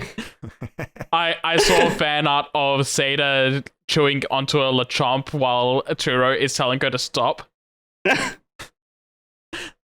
I don't really care for these new Pokemon, to be honest. I love them. I think Smoliv is such a great regional design. It's so cute. Smoliv looks like the base evolution for Lilligant. I'm not sure how I It feel. does, does. yes. Yeah, it does. It does, yeah. It also kind of looks like Badu. Yeah, well, Yeah, I think it's a it does. Badu region variant. That was Yeah. my take. Yeah, so something like that, or what's that? It's like the new version of an Oddish. Yeah. I love all Oddish those too. Pineapple. I love grass type Oddishes going Pokemon. around. Obviously, those aren't real. I fucking hope it is. Did Oh, you have I a really second question, do. Josh, or was that it? Yes, so the second question is, and for me, the answer is no, but has your opinion changed in regards to the starter Pokemon that you want after seeing them in the trailer? No. No. Negatory. Still Yeah, getting okay, the cool. fire. I did want to bring up something for the starter Pokemon though. That reminded me of something. Weedcat is officially real. When Bro, you need to put down the joint. Weedcat When- is not real. when Sprigatito in Sprigatito's like, I guess it's going to be its Pokédex entry.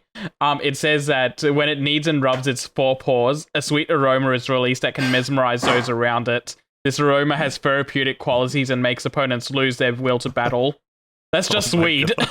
That's just weed. I don't know, man. It's just using Sweet Scent. I wonder what its abilities are going to be. Oh, I mean, obviously it has Overgrow. Overgrow, right? Yeah, but like, what do they call it? Hidden ability. Grassy Surge. Maybe something Oh, new. please don't evolve into like a giant fucking on two legs thing. Please no. We've gone We've been over through this. this, We but please all no. don't want that. No. It's going to be a grass fighting type. Grass fighting would be kind of cool. Well, Chestnut's Useless, grass but kind fighting. of cool. they did that with Chesnort, but that's fine. Yeah, but Chestnut sucks. No, it doesn't. Chestnut's is sick. You've never used it. That's I Chestnut. haven't used it. I don't like it. It's ugly. That looks like a Digimon. Okay. Cool. Well, that's it for my meme questions. That meme was brought to you by the bloody Delphox gang. Oh god. But The less said about Delphox and its middle evolution, the better. The middle It's like- evolution specifically. Yes. Look, I've been on the internet. Yeah, speaking of the internet, fun facts, the one time they had a Pokken tournament at EVO, the person that won it entered so that they could get more porn drawn of Braxian. Good God. Cursed. I feel like you brought this up on a previous episode, and I've still vomited in my mouth a little. Yeah, I know, right? Anyway, as I tried to do about 8 minutes ago, we're going to move on from Pokemon now. And we get to move into the audience question for this week. Audience question sent in by Andy. He says, "Hey everyone, big fan of the show. I would be interested to know what your least favorite game could have done to make it not your least favorite game." I thought that was an interesting question. It's an interesting does anyone question. have any thoughts on this? I do. I have to think of my least favorite game first. I do. Yeah, I don't know. Yeah, what's my least favorite game? All right, well, Saif, you go first. You clearly have thought about this. Instead of releasing Final Fantasy 15, you released Final Fantasy Versus 13. Fuck you, man. Get out of here. Fucking out of Base, here. base opinion. Just release Final Fantasy 14 too. They did. It's a Realm Reborn. Yeah, they did. It's literally 2.0. I Eat shit. think. Okay, I don't have a legitimate answer because I don't think I have a least favorite game. But I'm gonna say that Uncharted 2 just could have been good. Oh my It was good. It was. Yeah. It's a 10 out of 10. I wouldn't say it's a 10 out of 10. It's probably, no. it was very good when it came out. Uncharted it's 2 probably not deserved as better good. than we gave it. I don't know, man. I don't yeah. know. What would be my least favorite game? Yeah. You have an answer, Patrick? Weirdly, I actually can't think of a game that I've played and just like there are games that I won't play again, but there aren't any games that I think of as like, oh, I really didn't like that game. That was my least favorite game. I think there's got to be. I mean, there's a lot of games that I dislike, but not, and they're all for various reasons. But I don't think there's anything that sticks out as a. This What is about Chain the of worst Memories? game I've played. What was that? Sorry. What about Chain of Memories? You stop that every time you play it. Yeah, but that's because it's a card game that is no fun until you can figure out the loophole to abuse it, and then you Yeah, abuse and then- it, and it's still no yeah. fun. Yeah, and then it's like it's over. You spend half the game. How do I play this? And the other half of the game. Bang, bang, bang, bang, bang. Did you have a thought, Steve? I honestly don't know.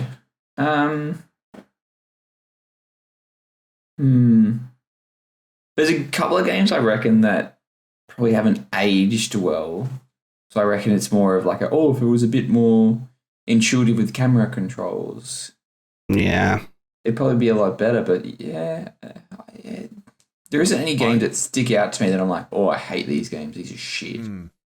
I'm gonna squirrel my answer a little bit just because I would count Life is Strange 2 among games that I haven't liked as much as other games recently. Having Yeah. said that, I haven't finished it, and that's probably partially because I haven't liked it nearly as much as Life is Strange 1 or Before the Storm.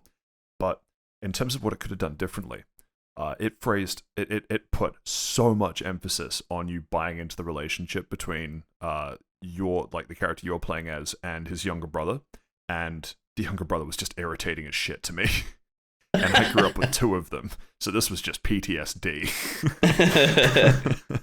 So, what I really liked about Life is Strange 1 is that I think Max was an only child canonically, but it didn't really matter because the whole setting of it was like in a school, and there were other characters that kind of came and went, and the relationships that you built weren't hinging all on the same person. They were amongst different people. There were some people that featured more heavily, like Chloe and stuff, and that was all fine.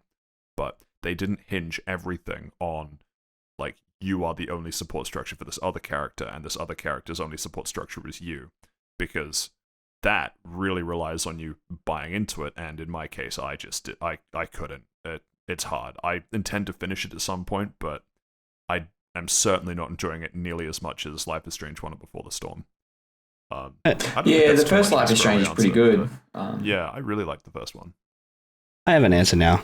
It's not a great answer, but it's going to be very loose. So I absolutely love MMOs. I played a lot of Final Fantasy. I played a lot of World of Warcraft, like insane amount of hours into World of Warcraft, into Redstone, that very niche game I was talking about. All these games suffer from the same problem, and it's the doling out of very small amounts of content that are time gated week after week, so that it becomes like a habit or whatever. I don't think anyone likes to play a game where they go, cool, I can't wait to play the next part of that quest for an hour next week or next month. I would rather just sit there, play a game and go, that was excellent, and then pick it back up when they update it, or don't pick it back up at all. Give me a complete sort of game. And every MMO does that, but WoW is very particular about how they do it. In the terms of like, cool, you might get one new raid over a year and one new dungeon over like 2 years, and then it's like time for the new expansion, and it just kills the game.